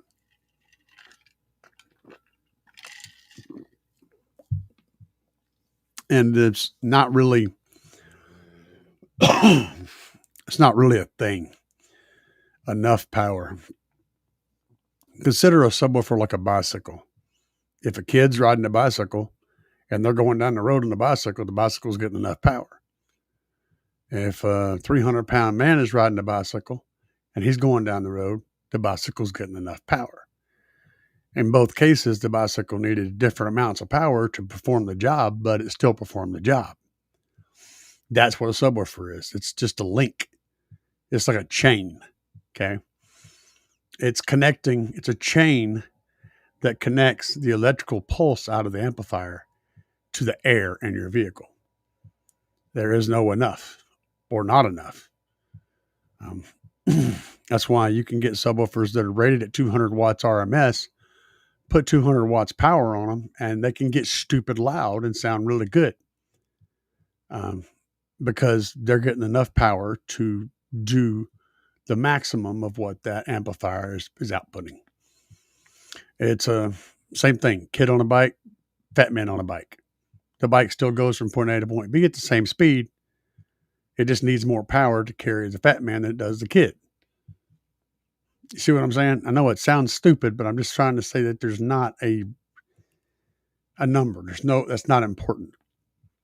What you want to know is if you're giving the amplifier enough power to do its job and that the subwoofer has enough power handling capacity to handle the amount of power that the amplifier is putting out.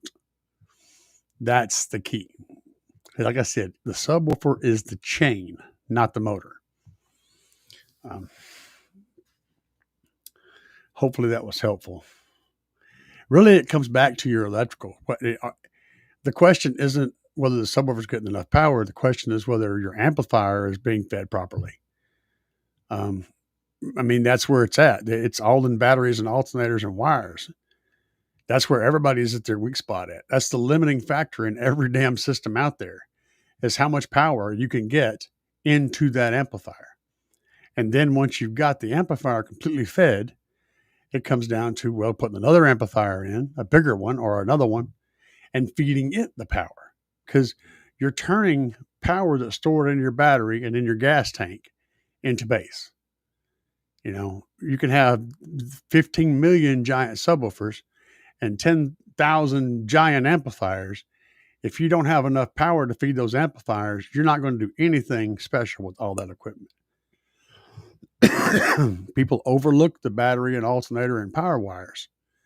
And that's literally where it starts at. If you don't have that, you don't get bass. You can spend all the money in the world on a big 10,000 watt amplifier. If you're feeding it 200 amps, you're never going to get that power out of it. And then you can go buy a 15,000 watt amplifier, spend more money, and you're still going to get that same 2,000 watts you were getting before because you're still not feeding it any more power. You can't make power from nothing, you know? Gotta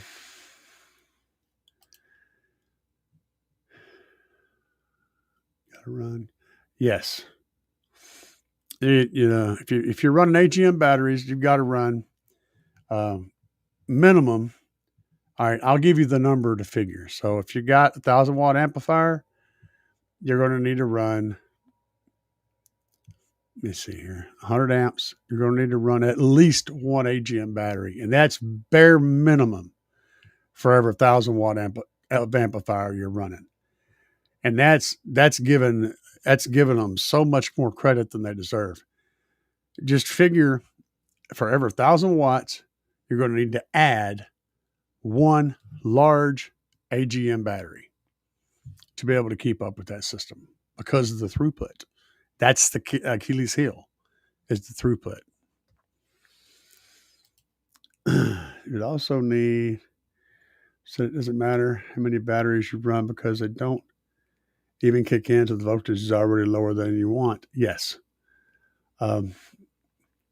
That's absolutely true. So like and that's the thing. The AGMs also suffer from that problem. So their voltage is resting at say 12.5, 12.7. And they're not going to actually start participating in putting power back into the system until your alternator is dropped down and their voltage drops down to that resting voltage where they actually produce power. Up till then, they're taking in power. They're not producing it. So the battery, same thing with when the alternator is still the voltage, the highest, when the alternator is producing the highest amount of voltage in the system, the batteries are all receiving power, or they're not taking in power at all because they're completely full. They're not going to start outputting power until the voltage drops below them. It's like having a swimming pool. Until the water level around the swimming pool drops below the swimming pool, it can't dump any water out. It just can't go anywhere. It's under the water. That's kind of how the batteries are. And unfortunately, we like to keep our voltage up high. And so having something that doesn't actually start participating until it hits 12.7 means that you're basically drowning before somebody shows you, helps you out. So it's kind of, yeah. AGMs they're just horrible for this shit, man. They really are. Been doing 13.5, 13.9. It drops to 12.9. Yep, that's exactly what I was saying. And it's going to continue to do that. Even if you have 500 AGM batteries in your car, your voltage is still going to drop to that resting voltage. It's going to drop to like 12.8, 12.9, 12.7, whatever that resting voltage of that bank is. That's where your voltage is going to drop. Now, it might sit right there and never move when it hits there. If you've got tons of AGM batteries, it's probably not going to drop. But I mean a lot of batteries. It's just going to drop to that point and it's going to pretty much stabilize and not move. Most of us don't have 50 AGM batteries in our vehicle, though. 13.5. I got to recharge a bit between 3 AGMs and an ultra cap. That means that you are not pulling enough power to use everything that you have. That's good. It works out, man. LTO or LiPo 4. Boy, that's a big one. You like spaghetti or macaroni?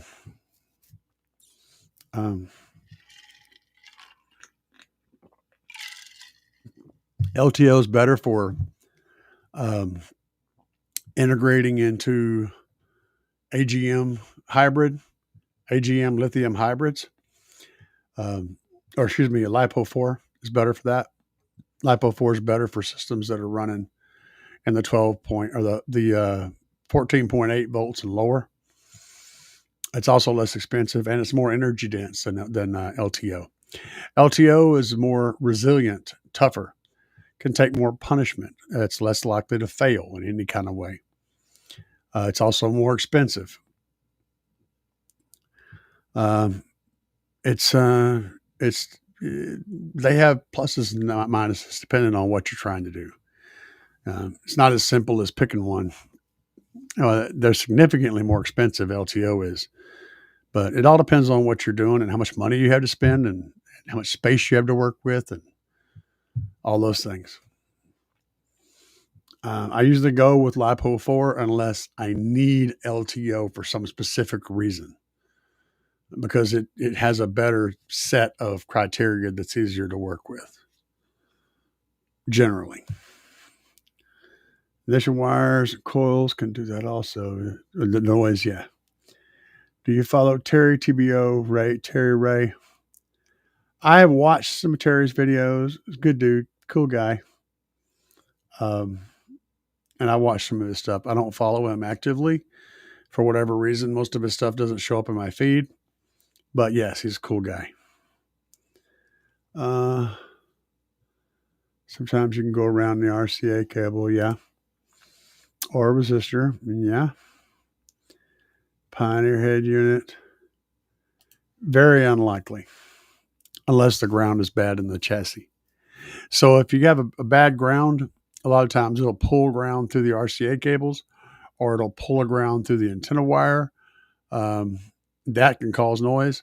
So if you've got a bad ground on the radio going to the thing, to the car, that can be a problem. You can try attaching a ground back to the radio chassis.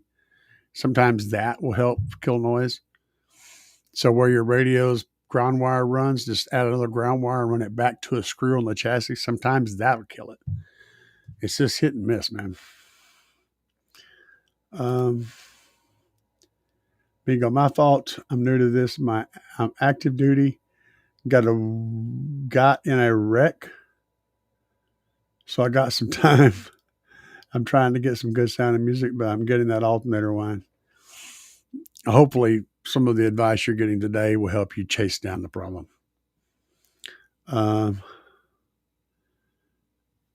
LED lights help with the headlight dimming issues, yes.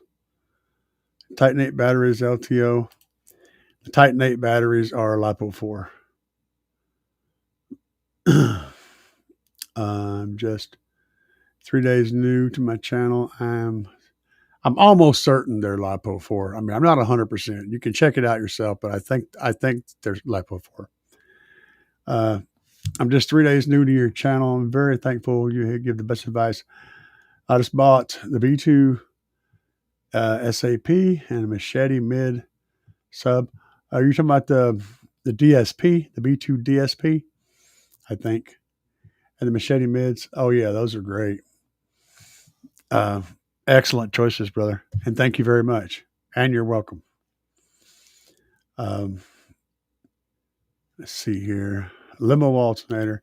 Yeah, good luck finding one of those in the junkyard though.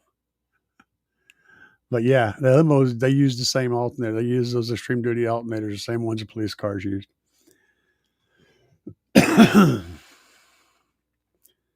2019 Ford Explorer Interceptor. Oh, that's interesting. Cough, cough, elbow, elbow. Wire the stator in parallel and use a smaller pulley. Yeah, could be a thing. Electrical gremlins. Suck in cars. I had a weird blip in the sub whenever I turned it off. That pulse is caused by a DC offset. That's what that is. That's in your amplifier, your sub amplifier. I'll explain that in a minute. Be right back.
barely made it back in time. One of my buddies just called, and he will be in here in a second. I'll leave him outside. He's a pest. He's got Taco. What's up, Chris? Not a whole lot, man. We got some things in the works. Do we? Yeah. Hang on just 1 second here. We've been on a question answering thing.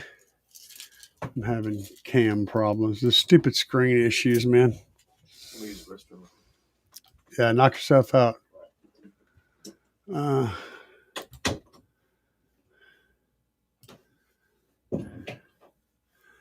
Hang tight, guys. Be patient with us. We're just idiots.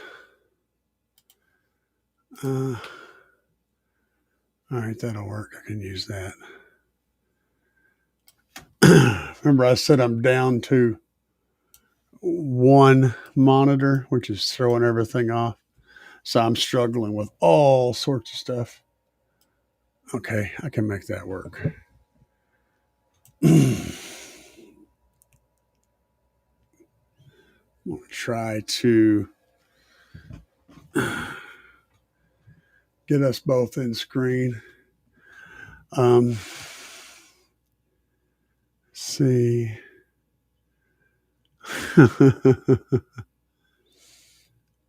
Y'all are talking shit about me. I see that. Okay, I was going to talk about DC offset. So yeah, whenever you're so as you know, your amplifier is producing an alternating current, right? So it's like this right here, right? Well, there's a center line. There's a center line to this alternating current. And that sometimes your amplifier will not have an even up and down on its alternating current, and its resting point will be like off the center line a little bit. This is called a DC offset. And whenever it can be positive or negative.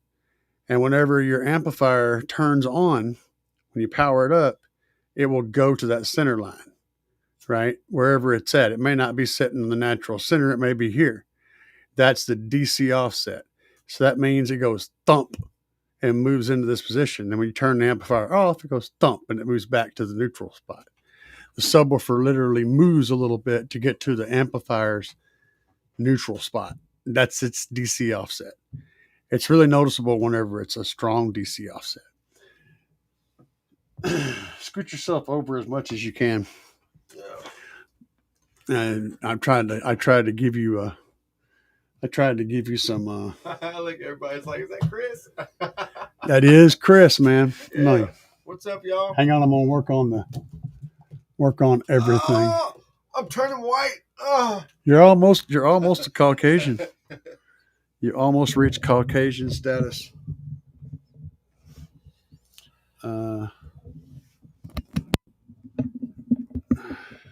Check. That's not it. Check. All right, speak, Chris. Microphone check 1 2. What is this? Yeah, you're coming in. All right. Set this over here so you have your thingamajigger. Right, now you can use words, and people will understand your words. Let's see. I wanted the Solo X18 kind of bad. Yep, that's what I'm talking about. Oh, dude, I had chicken tonight. I had some chicken that I had marinating in teriyaki. Yeah. And I cooked that up, and I cooked up some ramen noodles. Yeah. And I chopped it up into ramen noodles. It was healthy-ish, unhealthy-ish stuff. Got the straw. I don't do lines. I straight shoot up, man. Look, I shoot up with the pen, man. Novolog. Hell yeah, dude. Taco lines.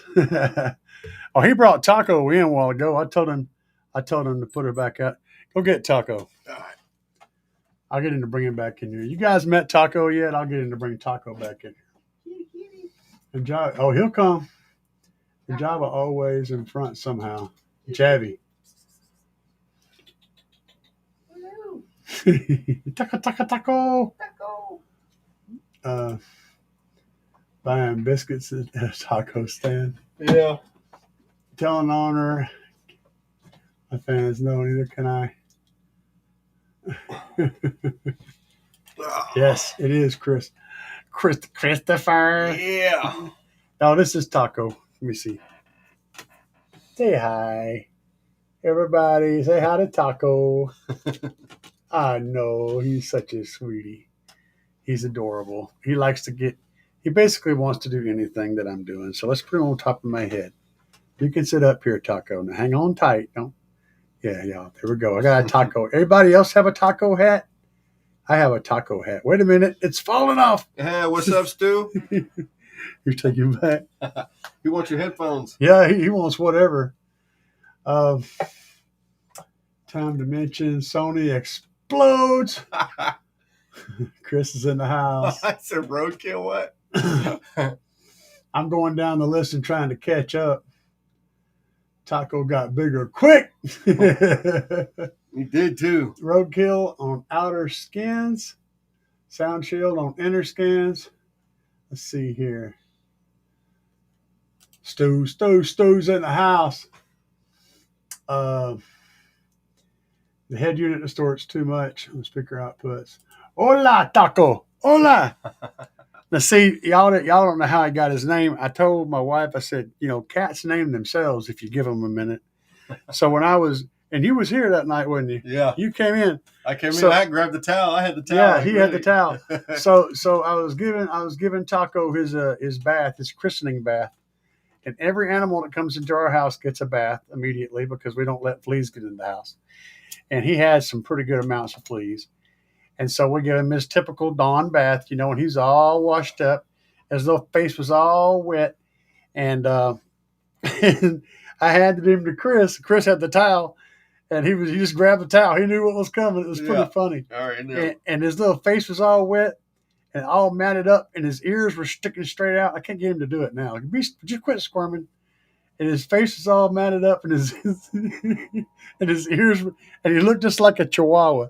I looked at him and I said, "Yo, Keto, Taco Bell." And he says, "Taco." Taco. That's his name. I told you they'll name itself. Yeah, he named himself. Yeah. It's like it just happens, man. He's my little buddy, guys. He get right up here. He gets in my beard, snuggles in my beard and stuff. Oh man, I can't tell you how much. My cats, man, they keep me from going crazy, man. They keep me sane, and I love them. I love them.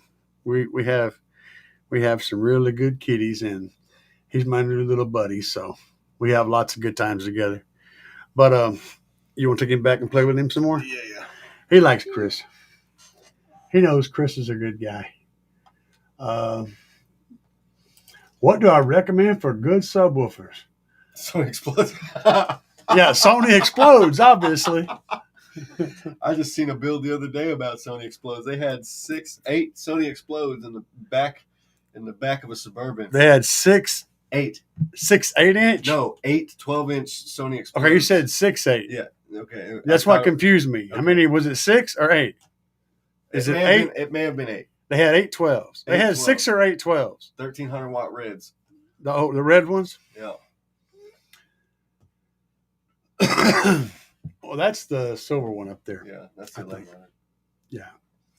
I had those red ones back in the day, though. He's biting the shit out of me. Yeah. You're a chew toy now. That's your job. He's biting the shit out of me. Yeah, that's your job. You're a chew toy. You'll accept that.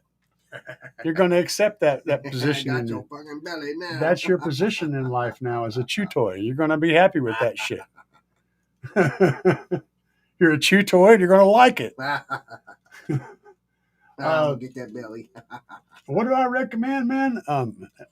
Who's that said? 1821, Sun Bunny. Explode. Everything's exploding. I mean, honestly, Slapz, dude. I can't think of any other reason. I can't think of any reason to recommend any other subwoofer besides a Slapz subwoofer. the Oblivions or the Smackdowns, either one, depending on exactly what you're trying to do. If you're wanting to go as crazy as you can in the SPL world, the Smackdowns are going to give you the most for your buck, bang for your buck. I'm running the Oblivion version 2s.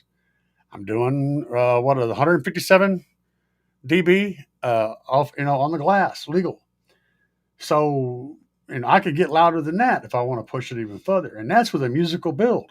That's with a demo build. A center seat, both sides, everybody's getting equal. That's a full function demo build that I'm doing 157 dB in. And that's not even their big boy subs. So, yeah, I can't really think of a reason to recommend any other subwoofer unless you want square ones, and then you can go with the kicker. It's hip to be square. For a sundown explode. If you want, or a sundown explode, yeah, you can get one of those. Who said that? Outlaw. Stupid.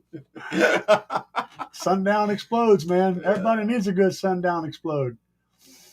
The old Sony explodes were not that bad. I doubt they'd make that. Well, if you're doing 200 to 500 watts on a setup, absolutely, man. I'd run them all day. They're actually usually really good sounding subs. Yeah. The second best sounding sub I ever had was actually one of those red octagon Explodes. Explode. And that thing jammed. God, shook the whole bedroom, windows, everything. I had it up under my bunk bed. Stu, if you road trip, I don't know. I don't remember where Stu lives at. Where do you live at, Stu? I don't know if I want to take a road trip with this motherfucker or not. Yeah, I took a road trip. I'm down. I took a road trip. I'm not big on road trips, though. It all depends on how far it is. Maybe we will come over.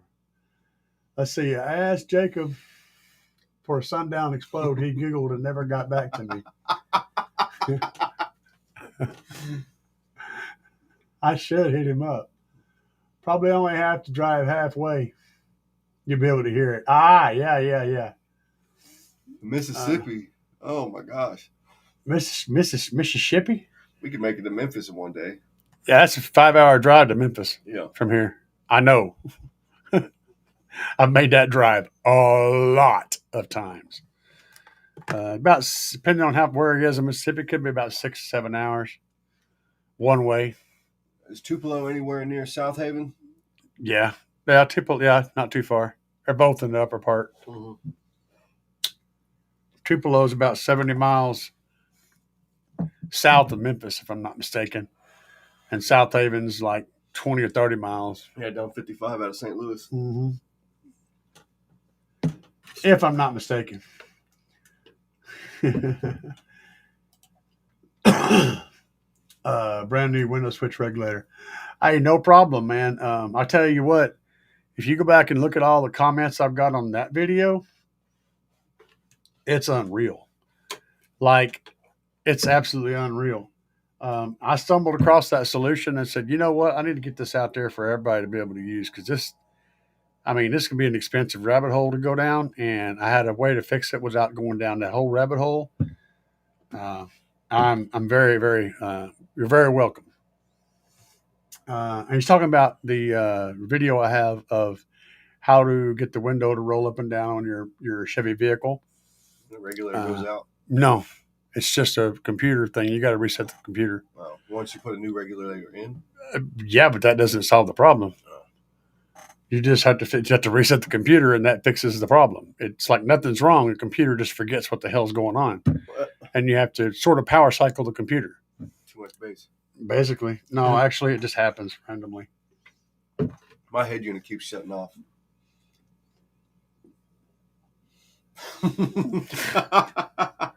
Bass had a problem. It's got a detachable face. It's just trying to rest, man. That's what it is.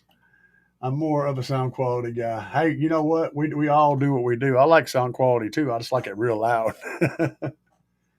Actually, I'm past that threshold of SQL. I do listen to music and normal, like a normal human being, a lot of times. But I like my system is like my system is more like a roller coaster than a car. You know, some people want a Cadillac. I want a roller coaster. I want a top fuel dragster. It's not practical. It makes no sense, but it's fun as hell. The more, let's see here, DDX, great subs, dollar for dollar. I can't speak on them. Don't know. What are you tripping on? Nothing. It's screwed into the wall. Are you trying to get the sun? Oh, you can't have the explode. I want the explode. He's everywhere trying to steal my damn explode. The GT5 15s haven't exploded yet. It's because you hadn't put enough power on. Everything will explode with enough power. They all make bass. Hell yeah. They all make bass for sure. Red Pill says, man, if I went louder, really, it's more curious on giving the system the power it wanted. Yeah, focus on your electrical. Yeah, as Tupelo, Mississippi, Stu said. Focus on your electrical system and getting that up to snuff. That's usually where everybody's weak at. Another spot people tend to be weak at is in the box design.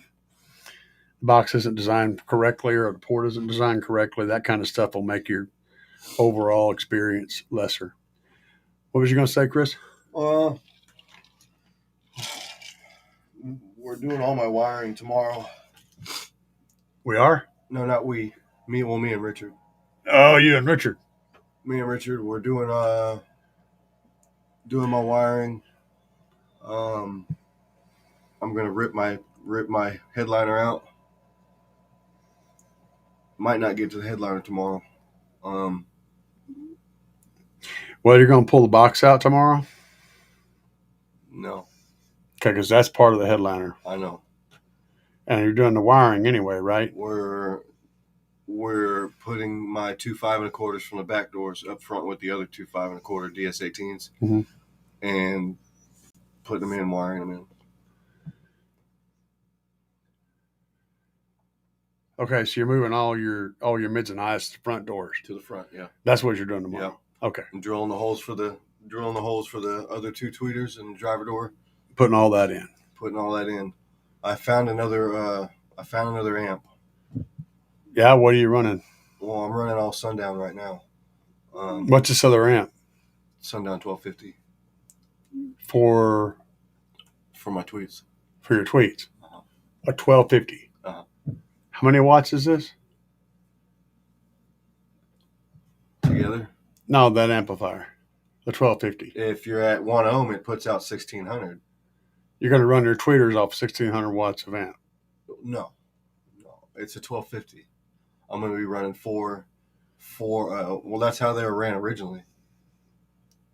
The door speakers and the tweeters, because I got the tweeters and the door speakers from him, and he had them both on the 1250. He's a crazy person. Yeah. It's unnecessary. It's way unnecessary. Well, I'll have what I'll have. What do you have on your mids right now? I'm running watts per channel. Huh? Watts per channel. Okay, what amplifier are powering your my 6s? My stereo. And you're running off the head unit. Yeah. So what I would suggest would be running all of your mids and highs off that one amplifier. Yeah. Wire them together and using the capacitor to protect the tweeters. Because I got a DSP. So, in that case, you still have to have different channels, though. Yeah. But I'll be able to. That amp has what? One channel or two? It's one channel. So it's a monoblock amp. It's a monoblock full bridge, yeah. Right, because he runs everything mono. He doesn't believe in stereo. Like I said, he's a crazy person. That's a weird amplifier to run. That's just what they were on. So, and they sounded really fucking good. So. Okay, but you can run all of them off of, okay. 1 amp? Sure. It'll be one big channel, but your DSP is only going to be doing one. It won't even be doing anything. Because you're literally going to be running one channel to the whole front stage. All the speakers will be on one channel. It's got 2 outputs. But that's still one channel. If it's a monoblock amp, it's Yeah. just two outputs on the same channel.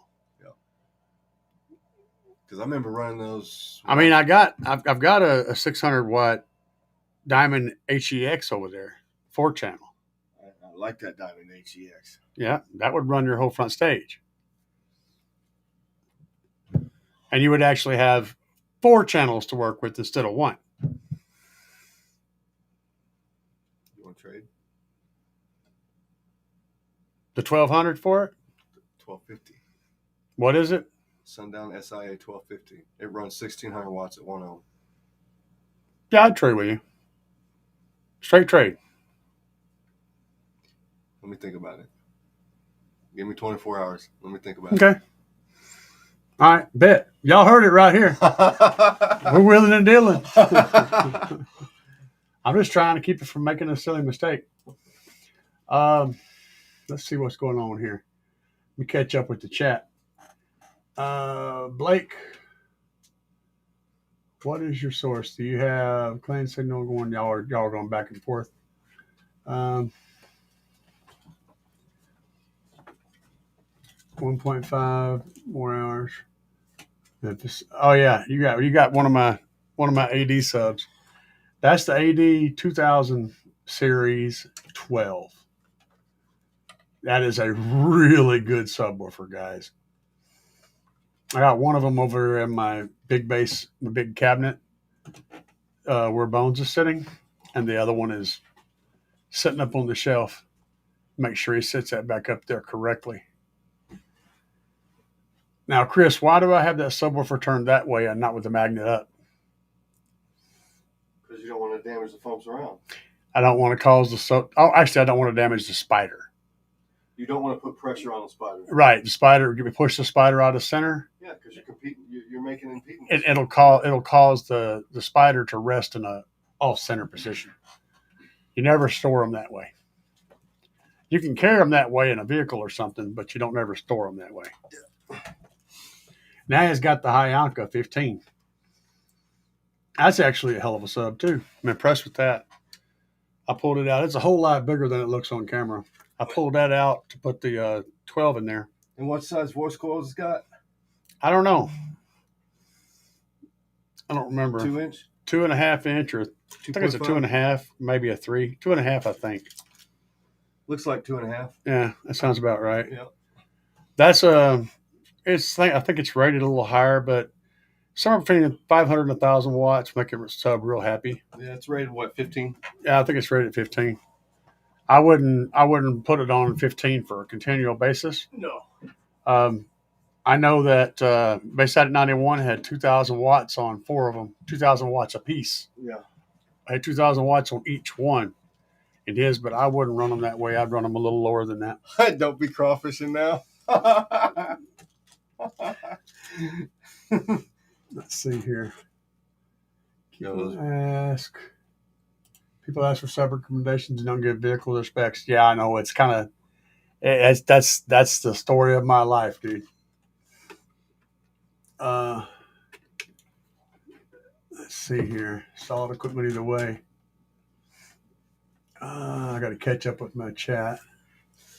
I'd be happy to be running around here with a bunch of Slapz stuff, holding it up like, yeah. Well, yeah, but it's mostly bolted down or in my vehicle. I don't think I have any. I have the little 6.5s out there. That's all I have in Slapz that aren't attached to something. He's in there chasing Taco again. I think loud systems work well for some people.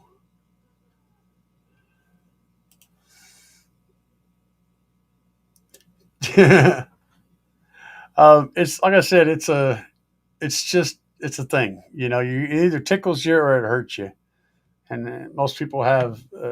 Some people have aversions to loud, and I think that the interesting thing is people are never expecting how much bass you get. It's like and so it's such an extreme level of bass that it's fun. It's different. It's like accelerating way faster than you ever accelerated before. That's something that's unique experience. These are the little Slapz 6.5s. These little dudes are pretty wicked. Look at the battery on the back of these. And yes, they do have a legit cooling vent on the back. My finger will fit down inside of to keep those coils nice and cool. These are really inexpensive and quite heavy, little 6.5-inch drivers. And that represents everything Slapz has in the mids and highs department. They're all overbuilt, ridiculously badass little pieces of gear. I cannot recommend anything more. You can play with that. He gets bored with his hands. He has to be doing something. He's going to bust a move. He's going to bust a move on it. A-Trend DQV15 is tuned too high for SPL. I might put them in different boxes. I could extend the port, face it towards the rear.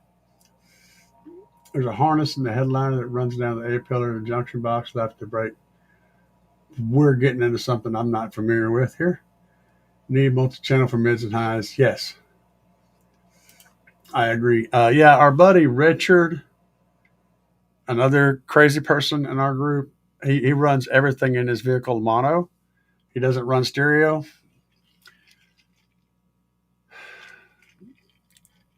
I don't know. He's weird, but his shit does sound fine. It doesn't sound wrong. He mixes everything down to mono and runs it all mono. And unless you know, you don't know. You wouldn't know it by getting in there. Still bugs me. I just can't do it. Outlaw says, be a man. Run a mono block to all mids and tweets at a half an ohm.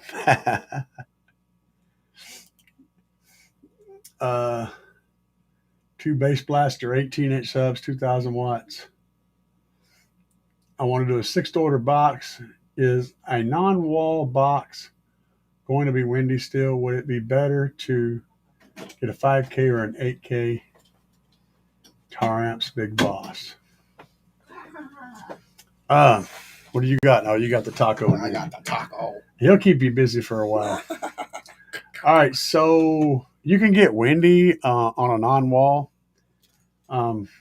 but you're going to lose a lot of that air pressure behind the enclosure and go in the wrong direction because it just spreads out in the vehicle and goes in all directions. So you're going to give up roughly half of the amount of air you'd be moving up front to move in the back. That's kind of the downside. So the further back you put it, the more effective it becomes. That's why people point the ports and stuff to the corner of the rear of the vehicle, and because then it becomes all reflected and it all gets pushed toward the front. It's a complex organism doing it that way, but yeah, you can still get windy up there. It just takes more power to do so. Don't be crawfishing now, Chris. No, I'm taco fishing. No taco fishing. Fishing for bass. I called in a car audio shop. The head unit have to be RC outputs. He was asking about that 8K too. What 8K? Bass blaster, hang on a minute. Two bass blaster 18-inch subs, 2,000 watts. You could figure your amplifier at half the wattage for its RMS because of impedance rise.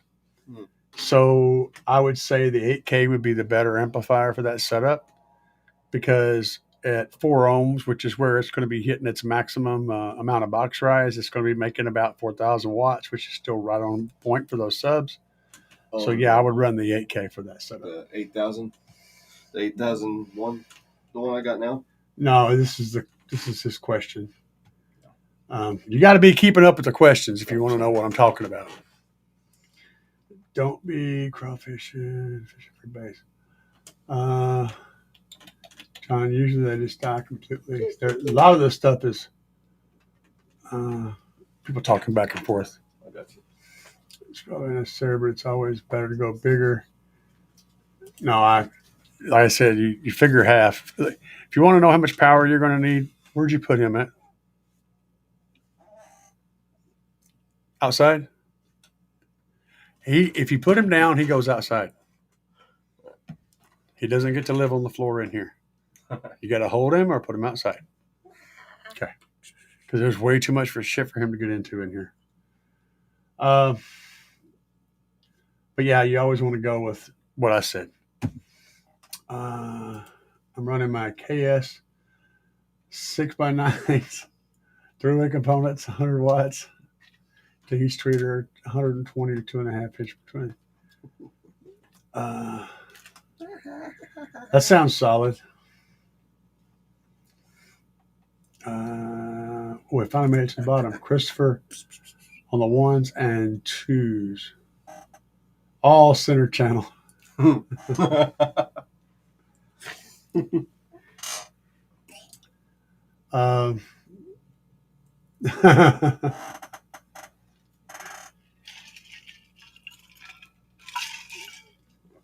back. Thought you'd close the stream. Oh, man, we've been hanging out, you know. Hey, Chris. Yeah. Grab me a Diet Coke, would you? Back scratcher. Yeah. Since you was up. Sensuous.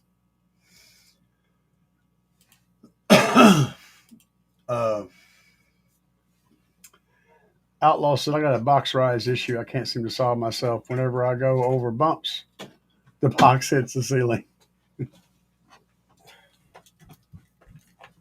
Yeah, you just need to get you a little midget hooker and have her sit on top of your box.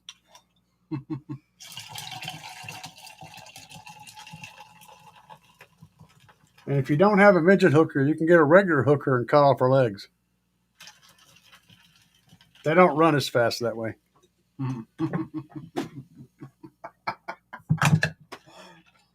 Whole lot easier to keep up with them. Whenever they escape the dungeon, you just find them out in the yard crawling along, you know.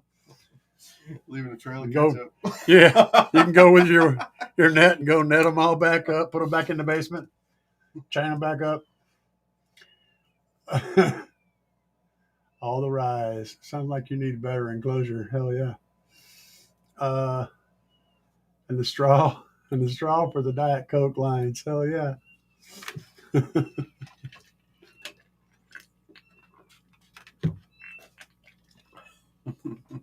They got me up past my bedtime. Yeah. So I'm caffeinating the hell out of everything. Y'all got any more questions for me tonight? Let me see something here. That is in here. I don't think I can play it though. I don't. Where is that? I'm going to look something up while y'all are thinking about questions. Close you. This stupid monitor sucks. I got a TV up here and I got it set up to, which one is this? That's not the one I'm looking for. I know I don't have it. I have it. I have to get it. Y'all hang out there for a minute. I'm going to get something here. I got to go get something. I know I have it. I want to show y'all a video. I know I have it. I just don't remember where it is. Got to find it.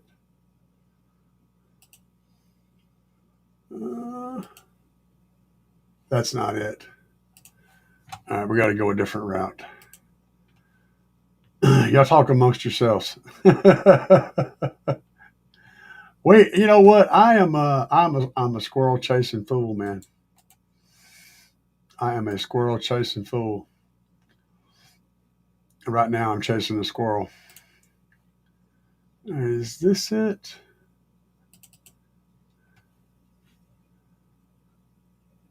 Yeah, that's it. I'm going to show y'all a new video. Is that his truck before he painted it? Yeah. It's already on your desktop. Yeah, I know. But I couldn't find it. I should be able to find it now. All the hoops I jumped through to keep things going around here. He said you could use a laptop. I could. Yeah, well, you know what? I got a mailbox. Send me one. I got one. You got one? I've got got one two. too. Yeah. I didn't. There it is. This one before. All right, check this out, guys. I'm gonna bust it out. Headphones on.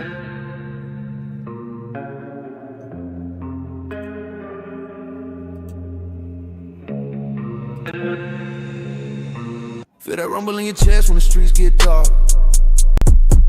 When the amps come alive and the bass hit hard. Got the low so heavy, make the concrete bend. Ever hit from the trunk, make the block lose wind. I ain't here for the fame, I'm here for the shade. For the glass vibrating in the walls that quake. When the 30 hertz drops, man, everything fades. Just you, the machine, and the music you made.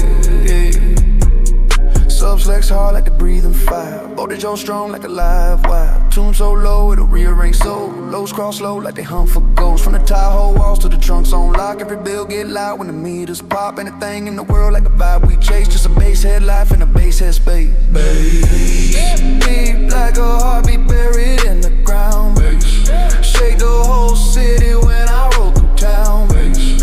Feel it in your bones when the woofers pound. Bass. Ain't nothing like the thunder of that low end sound.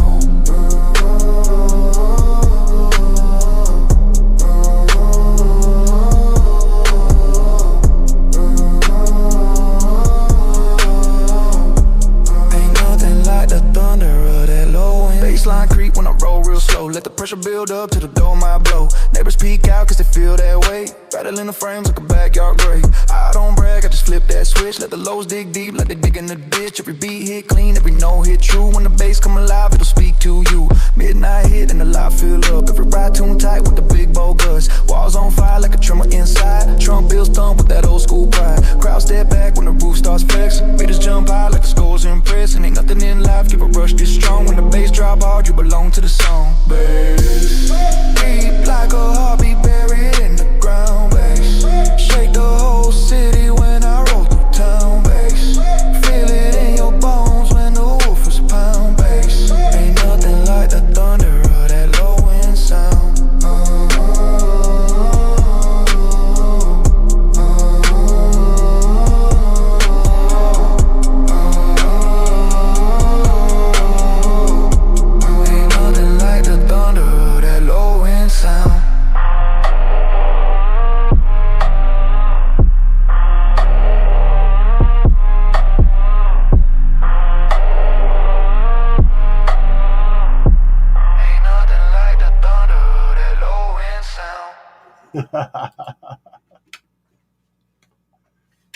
That's good stuff, man. I like that track. And I worked on that one. I wrote that in the last couple of days, but I actually put it together this morning. Started this morning. I finished it like 3 or 4 o'clock this afternoon. I can hear it on the side of the house. Oh, yeah, dude. That shit slams. And it's 27 hertz on the lows, 32, I think, 27 to 32. I have it wrote down as 42, but it's actually 32. 27 of 33. 33. Yeah, okay. All right. My bad. Thank you. Yeah. Clearing that up. All right. We're still talking. I'm sorry, folks. Real name's Jimmy. Been here installing car audio since 1992. I'm 51 now. So there, sorry, outlaw. Don't joke a lot. I don't know. I'm not sure. I missed something. Let's see here. I have a Pioneer head unit, EQ, epicenter. Yeah, we covered that one. Some loud alt wine. Yeah. Okay, we talked about that too. JC Audio. What EQ you have? JC? What is JC Audio? You ever heard of JC Audio? Does he mean JL, you think? Surely not. Is L close to C? No? I don't know. I thought it might be a typo. Never heard of JC Audio. No, I haven't either. I heard JC Penney. I got my EQ at pennies. Pennies.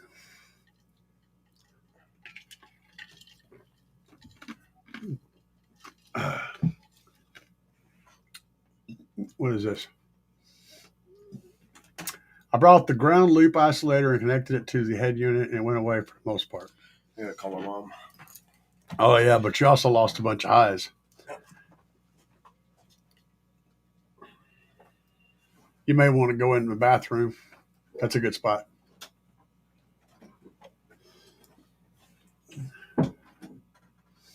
JVC. I don't know.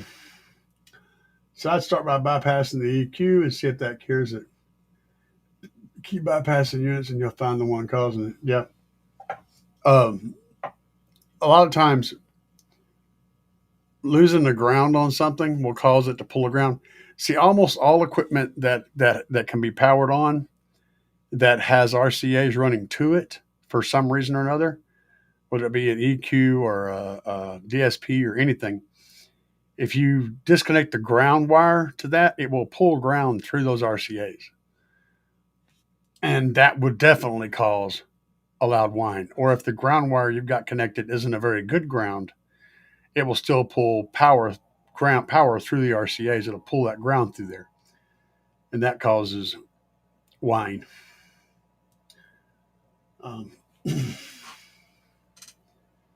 But the reason they have that ground hooked up is because if you don't, you wind up with two separate grounds, and two separate grounds almost always causes noise. So it's kind of a catch-all problem. That's why RCAs really suck, is because they share a ground with the system. One of the reasons they suck is because they share a ground with the system. They only keep them around because everybody uses them and nobody wants to change. And there's infinite better ways of hooking up,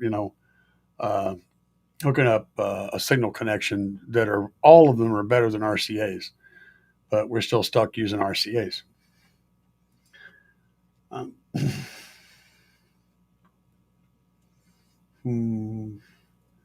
Jerry.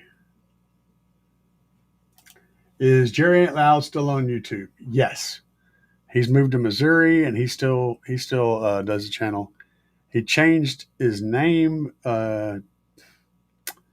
to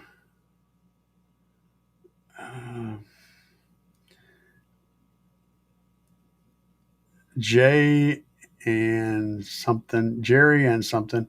His wife's name, Designs.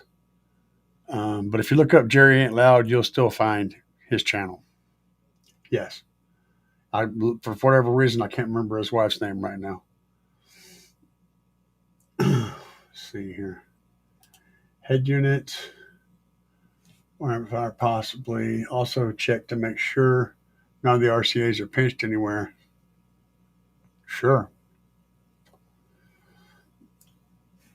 J&D Designs, yes. Debbie, that's it. Could not think of his wife's name for nothing. Deb. J&D Design. The old screen's sucking the light. Has to be some kind of film you can use for the glare. Yeah, you can order anti-glare film for everything. Like sheets of it. You just cut it to fit. You can also order privacy film too. That helps in some regards, which basically means that you can't see it off center. You have to be right in front of it to see it. If you slide off to one side or the other, it goes away. That can actually help with glare too.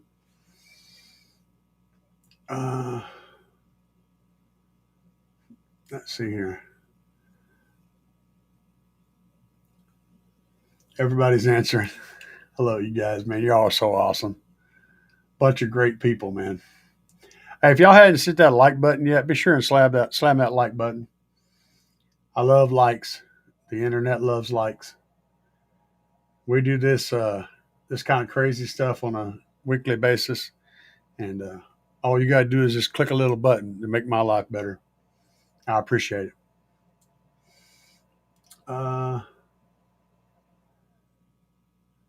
Yeah, he's definitely rep for DS18. He works for DS18. DS18 is not a bad company. They're I don't like all of their equipment, but even Jerry don't like all of their equipment. Um, but they do have good equipment as well as some not good equipment. You just gotta know what you're looking for and pick through it. But DS18 does have a whole lot of very innovative stuff. They're the only ones that really have any good lighted speaker rings that you can use on anything, lighted subwoofer rings and all that stuff. They have a lot of really cool marine stuff too.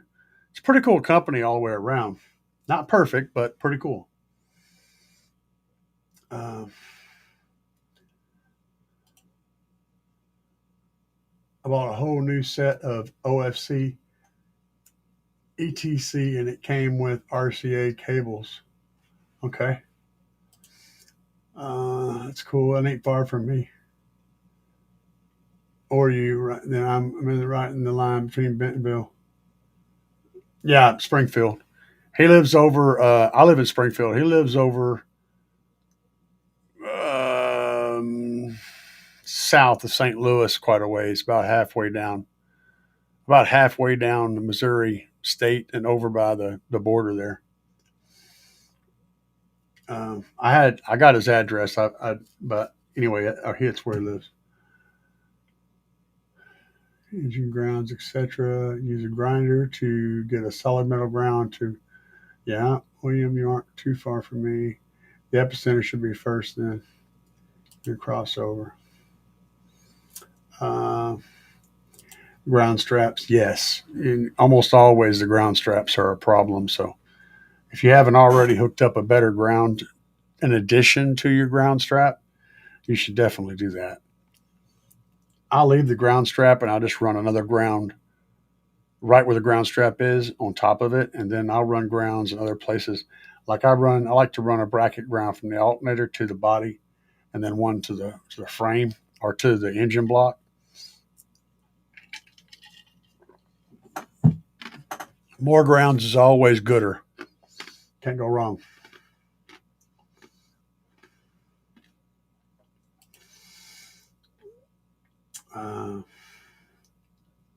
Same time. Well, that sounds fun.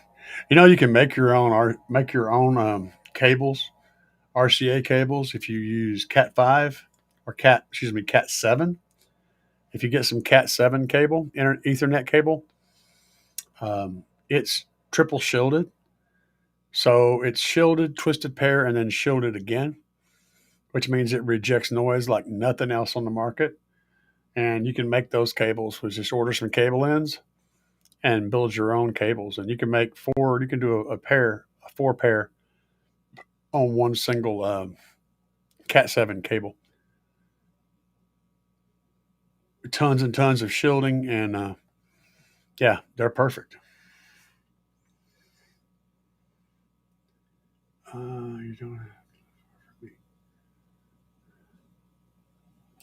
no Poplar Bluff. Yeah, that's not too bad. 3 grounds, big 3, Cat 8. You don't need to go quite that big. The Cat 6 and Cat 7 are both. Cat 6 is double shielded and Cat 7 is triple shielded, which is plenty.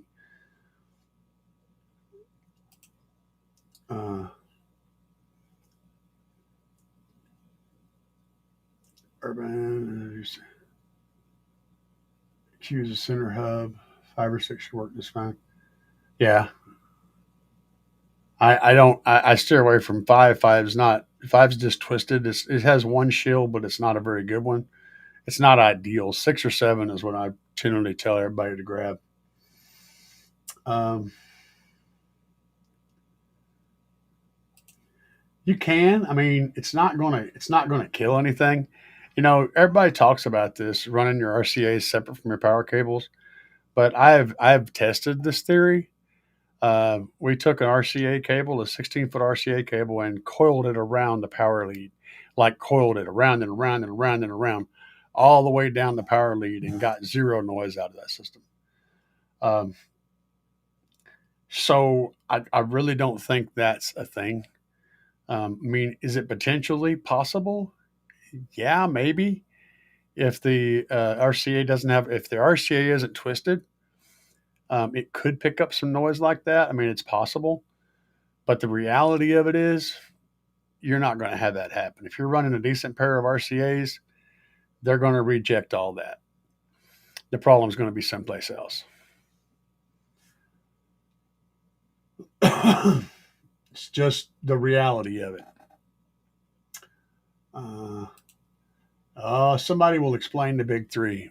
Don't think of it as a number, because it's really dumb. It's just an easy way to say connect a ground wire from your battery to your alternator's bracket, connect a positive wire from your alternator positive to your battery, and connect a ground wire from your battery to your frame. That's the big three. Basically, just make all your grounds better and make all your positives better, and you've done it. Bigger wires, better connections, that stuff.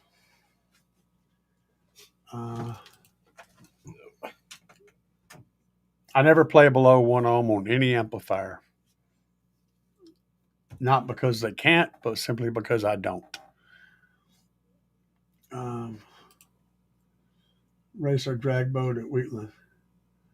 Cool. Ground upgrade, John.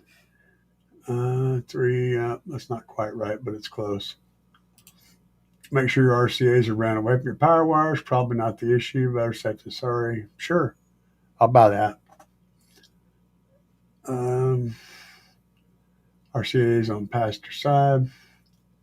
Have some lining issues one time. Drove me crazy. Ended up being a piece of gear that was in line with my sister. I don't think that's what he intended to type. And it was a Cadence preamp. Took it out, got a processor, went away. This man had a piece of gear that was in line with his sister. What, huh?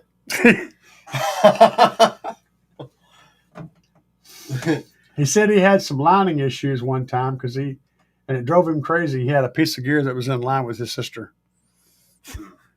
Well, that tends to give birth defects. Birth defects, or at least pissed off sisters. Yeah. At least pick a sister from a different blister. That's it.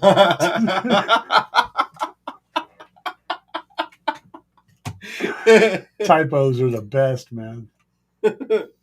Maybe focus on the big three ground upgrade and engine bay, big three, all grounds, alt ground, battery ground, engine ground. Question. Is 5700 RMS amp enough for a 4400 RMS subs? Like I was saying before, try to pick an amplifier with an RMS that doubles the RMS of your sub. That's ideal. At 1 ohm anyway. And if you're at whatever ohm load you're wiring it at, it needs to be double the RMS of your subs. Because whenever your box rise is happening, or your impedance rise is happening, you're going to be playing at about 4 ohms. So that's going to be half of the power that it's rated at 1 ohm, which means that your subs be getting power. So I usually double the RMS. That's the best number to go for if you're trying to push shit to the limit. Big three, ground strap from the hood of the firewall. Oh, Lord. I had an issue with the backup cam the other day running in the kick panel. It showed fine until I zip tied the video RCA to the harness. It got fuzzy. I don't know. That could be any number of little weird things. Backup camera running in the kick panel. It showed fine until I zip tied the video RCA to the harness.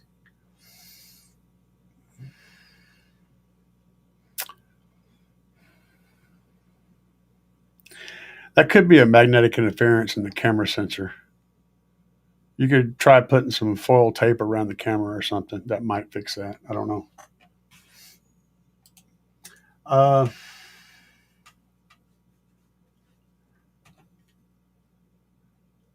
Yep. Agreed. Is there a difference in sound between 1 ohm and 2 ohm? No. If you ask one of those little finger pointing audiophile people that think everything has to cost $5,000 or it ain't worth the crap, well, they'll tell you that RCA cables are directional too, but they'll say, yeah, you got to have high ohm load to have sound quality. That's all complete bullshit. It has absolutely no bearing on sound whatsoever. First thing I did when I was young and lucky enough to get a double alt welding wire, I redid all my grounds and added a few. That's always a good idea. More grounds better. Keep in mind the amount of current versus voltage and the speaker output increases as you reduce impedance. Okay. Fair enough. Damn, I hope that wasn't me. It was supposed to be system and not sister. You assholes. Now he's trying to make excuses for putting his equipment in line with his sister. We didn't put it there. You did. I didn't tamper with your sister. Popsicle.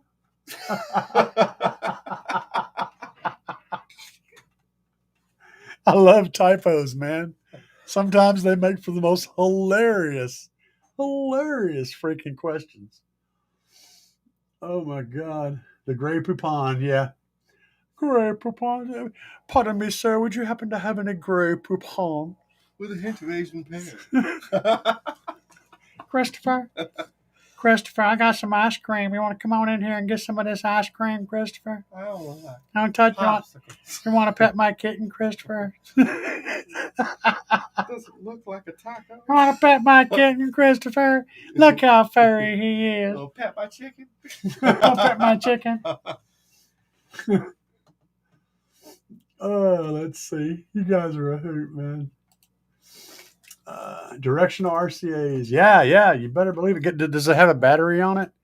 They only work if you put the battery on them.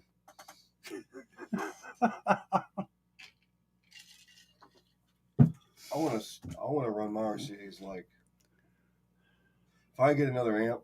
Say I get another one of those ones that I got, and I want to run some RCAs like you got out of the app from the. Okay, so you're running an input from the front, from the DSP to the input to one, and then run the output to the input to the other one. Mm-hmm. Yeah.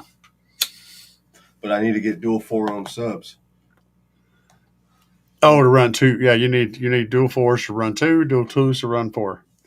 Just remember they have to be like that. Dual 4s to run 2, dual 2s to run 4. But you can always get the amps first. You just won't see any real benefit from it until you switch the subs. See what I'm saying? Yeah. That's what I suggest. If you get the subs first, that throws you off because you'll be running them at the wrong ohm load, completely the wrong ohm load. Yeah. So if you get the amp first, your power is going to stay pretty much the same until you switch the subs. And then things change big. But you can just throw in subs and you're golden. You don't have to do anything else to it. Let's see here. No kitten petting. Oh, Christopher, he don't want you to pet that kitty cat. Well, what am I supposed to do? Well, you got to pet the chicken, Christopher. Just pet the chicken and be quiet.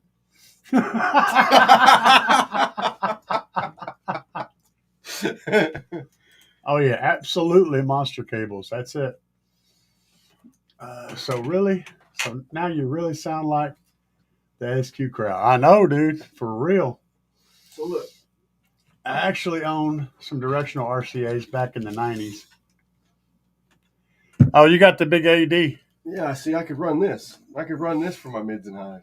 Could. But we got to get that one repaired, though. Yeah. I don't know what's wrong with it.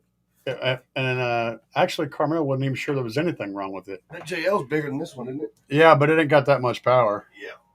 That's like a 3,000 watt 6 channel or 6-channel. I think it's a 3,000 watt 6-channel amplifier. This is the one I'm going to trade him right here. Hold that one up. That little dude right there. You know how much that thing costs, right? Yes, I do.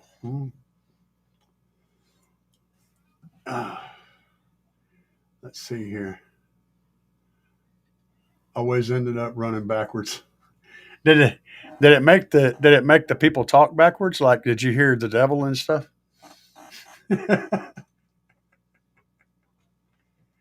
Oh man! So I can run this at 4-channel. That is a 4-channel. You can run it at 2 or 4. It's got a switch. Yeah, you can run it 2-channel or 4-channel. Yes, that's for the inputs. Yeah. So if you look up, if you got like 1, 2, 3, and 4 channels coming out of your stereo system, plus a sub, you can run 1, 2, 3, and 4 in here. Okay, or you can flip the switch and run just channel left and right in here, which is what normally you do because you don't have 4 channels coming out of your stereo system. Yeah. Or your DSP. You have 4 channels coming out of your DSP? I got 8 channels coming out. Okay, then you could switch it to 4, and then you can run 4 channels into this, and it can get each individual channel on the DSP, right? And then you got 4 channels coming out of the amplifier too. That's what that means. But what do I do with my hands? Yeah, he can't sit still. He's got the ability to sit still of like a 3-year-old. Yo, this thing's This thing's got a whole nother. Oh yeah, it's got a whole nother shelf. Yeah, that's the. I didn't know that's the cover. Yeah, it's got that and then this. Yeah, it's got all the controls and also the mounts and once you screw it down, if you put that plate on, you can't even unscrew it without taking that plate off. And it clips in and locks. Yeah, I like that. It's a very nice amplifier. Bill said, "That's nice, Christopher. Now hold it up some more." That's why I held it up. Hold it up, Christopher. Hold it up. Hold it up. Look, pat it slow. Pat it slow, Christopher. Pat it really slow. I'm gonna kiss it and hug it and love it, and name it George. Does that light work? Kiss him and hug him and name him George. That lights up. Yeah. Oh. Yeah. I like that. Yeah, it's a nice amp. I told you it's a hell of a nice amp, dude. Let's see here. 80 some nice gear. Hell yeah, that amp is killer, but it's got some kind of. I think it's on. I think it's got a dead channel. What? Oh, it's right here. My phone. You leaving gear laying around, huh? Well. Anybody else got any more questions? If not, we're going to turn this 3-hour video off. Give it the Vanna White treatment. Vanna White.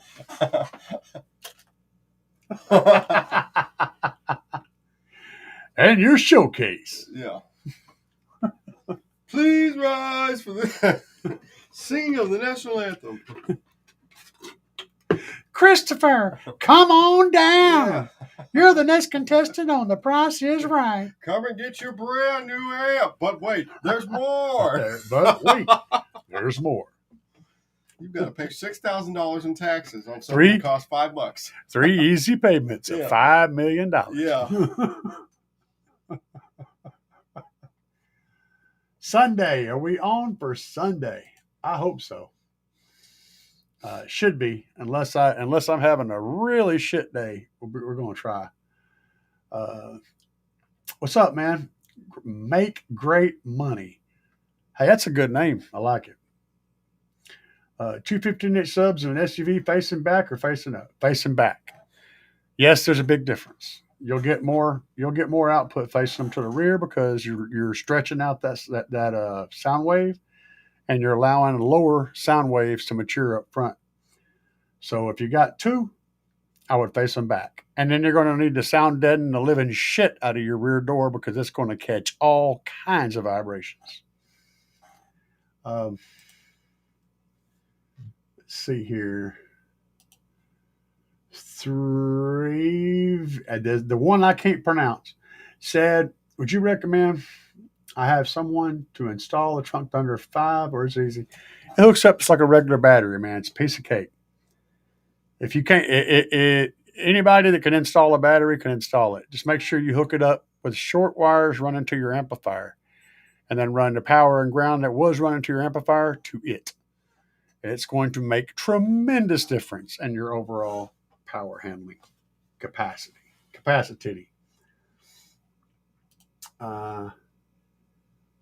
If there's an open spot for a rail cap, would it be better to have 10 externals or just one on the board?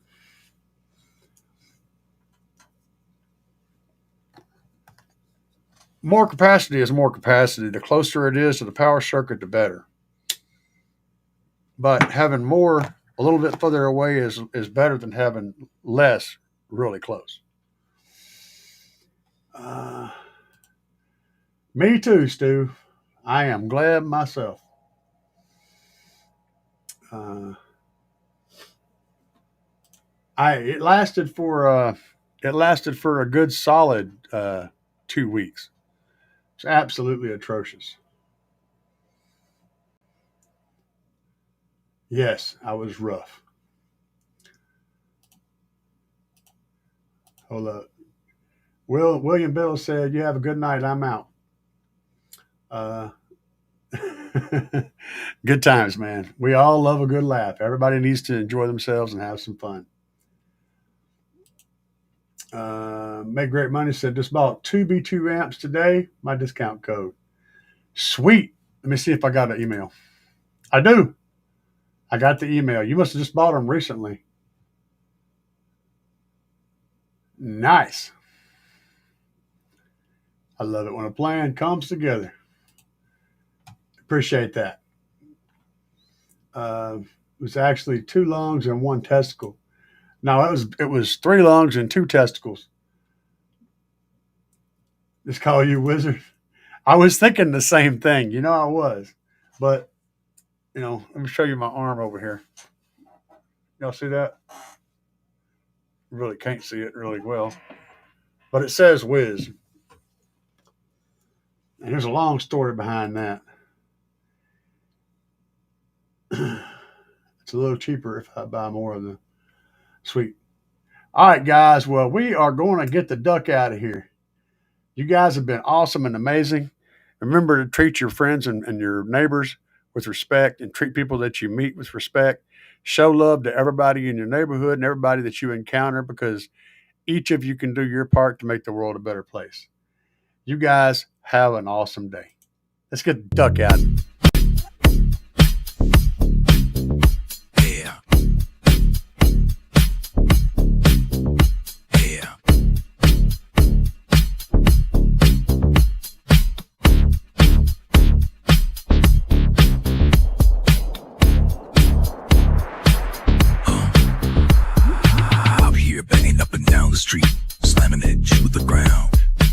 Subwoofers are getting loud, you can feel the booming sound. Getting ready to go, got it shined up for the show. Hours charging, amps are amping, gonna let the woofers blow. Another one bites the dust. Another one bites the dust. And another one goes, and another one goes, and another one bites the dust. We got more at home, another one bites the dust.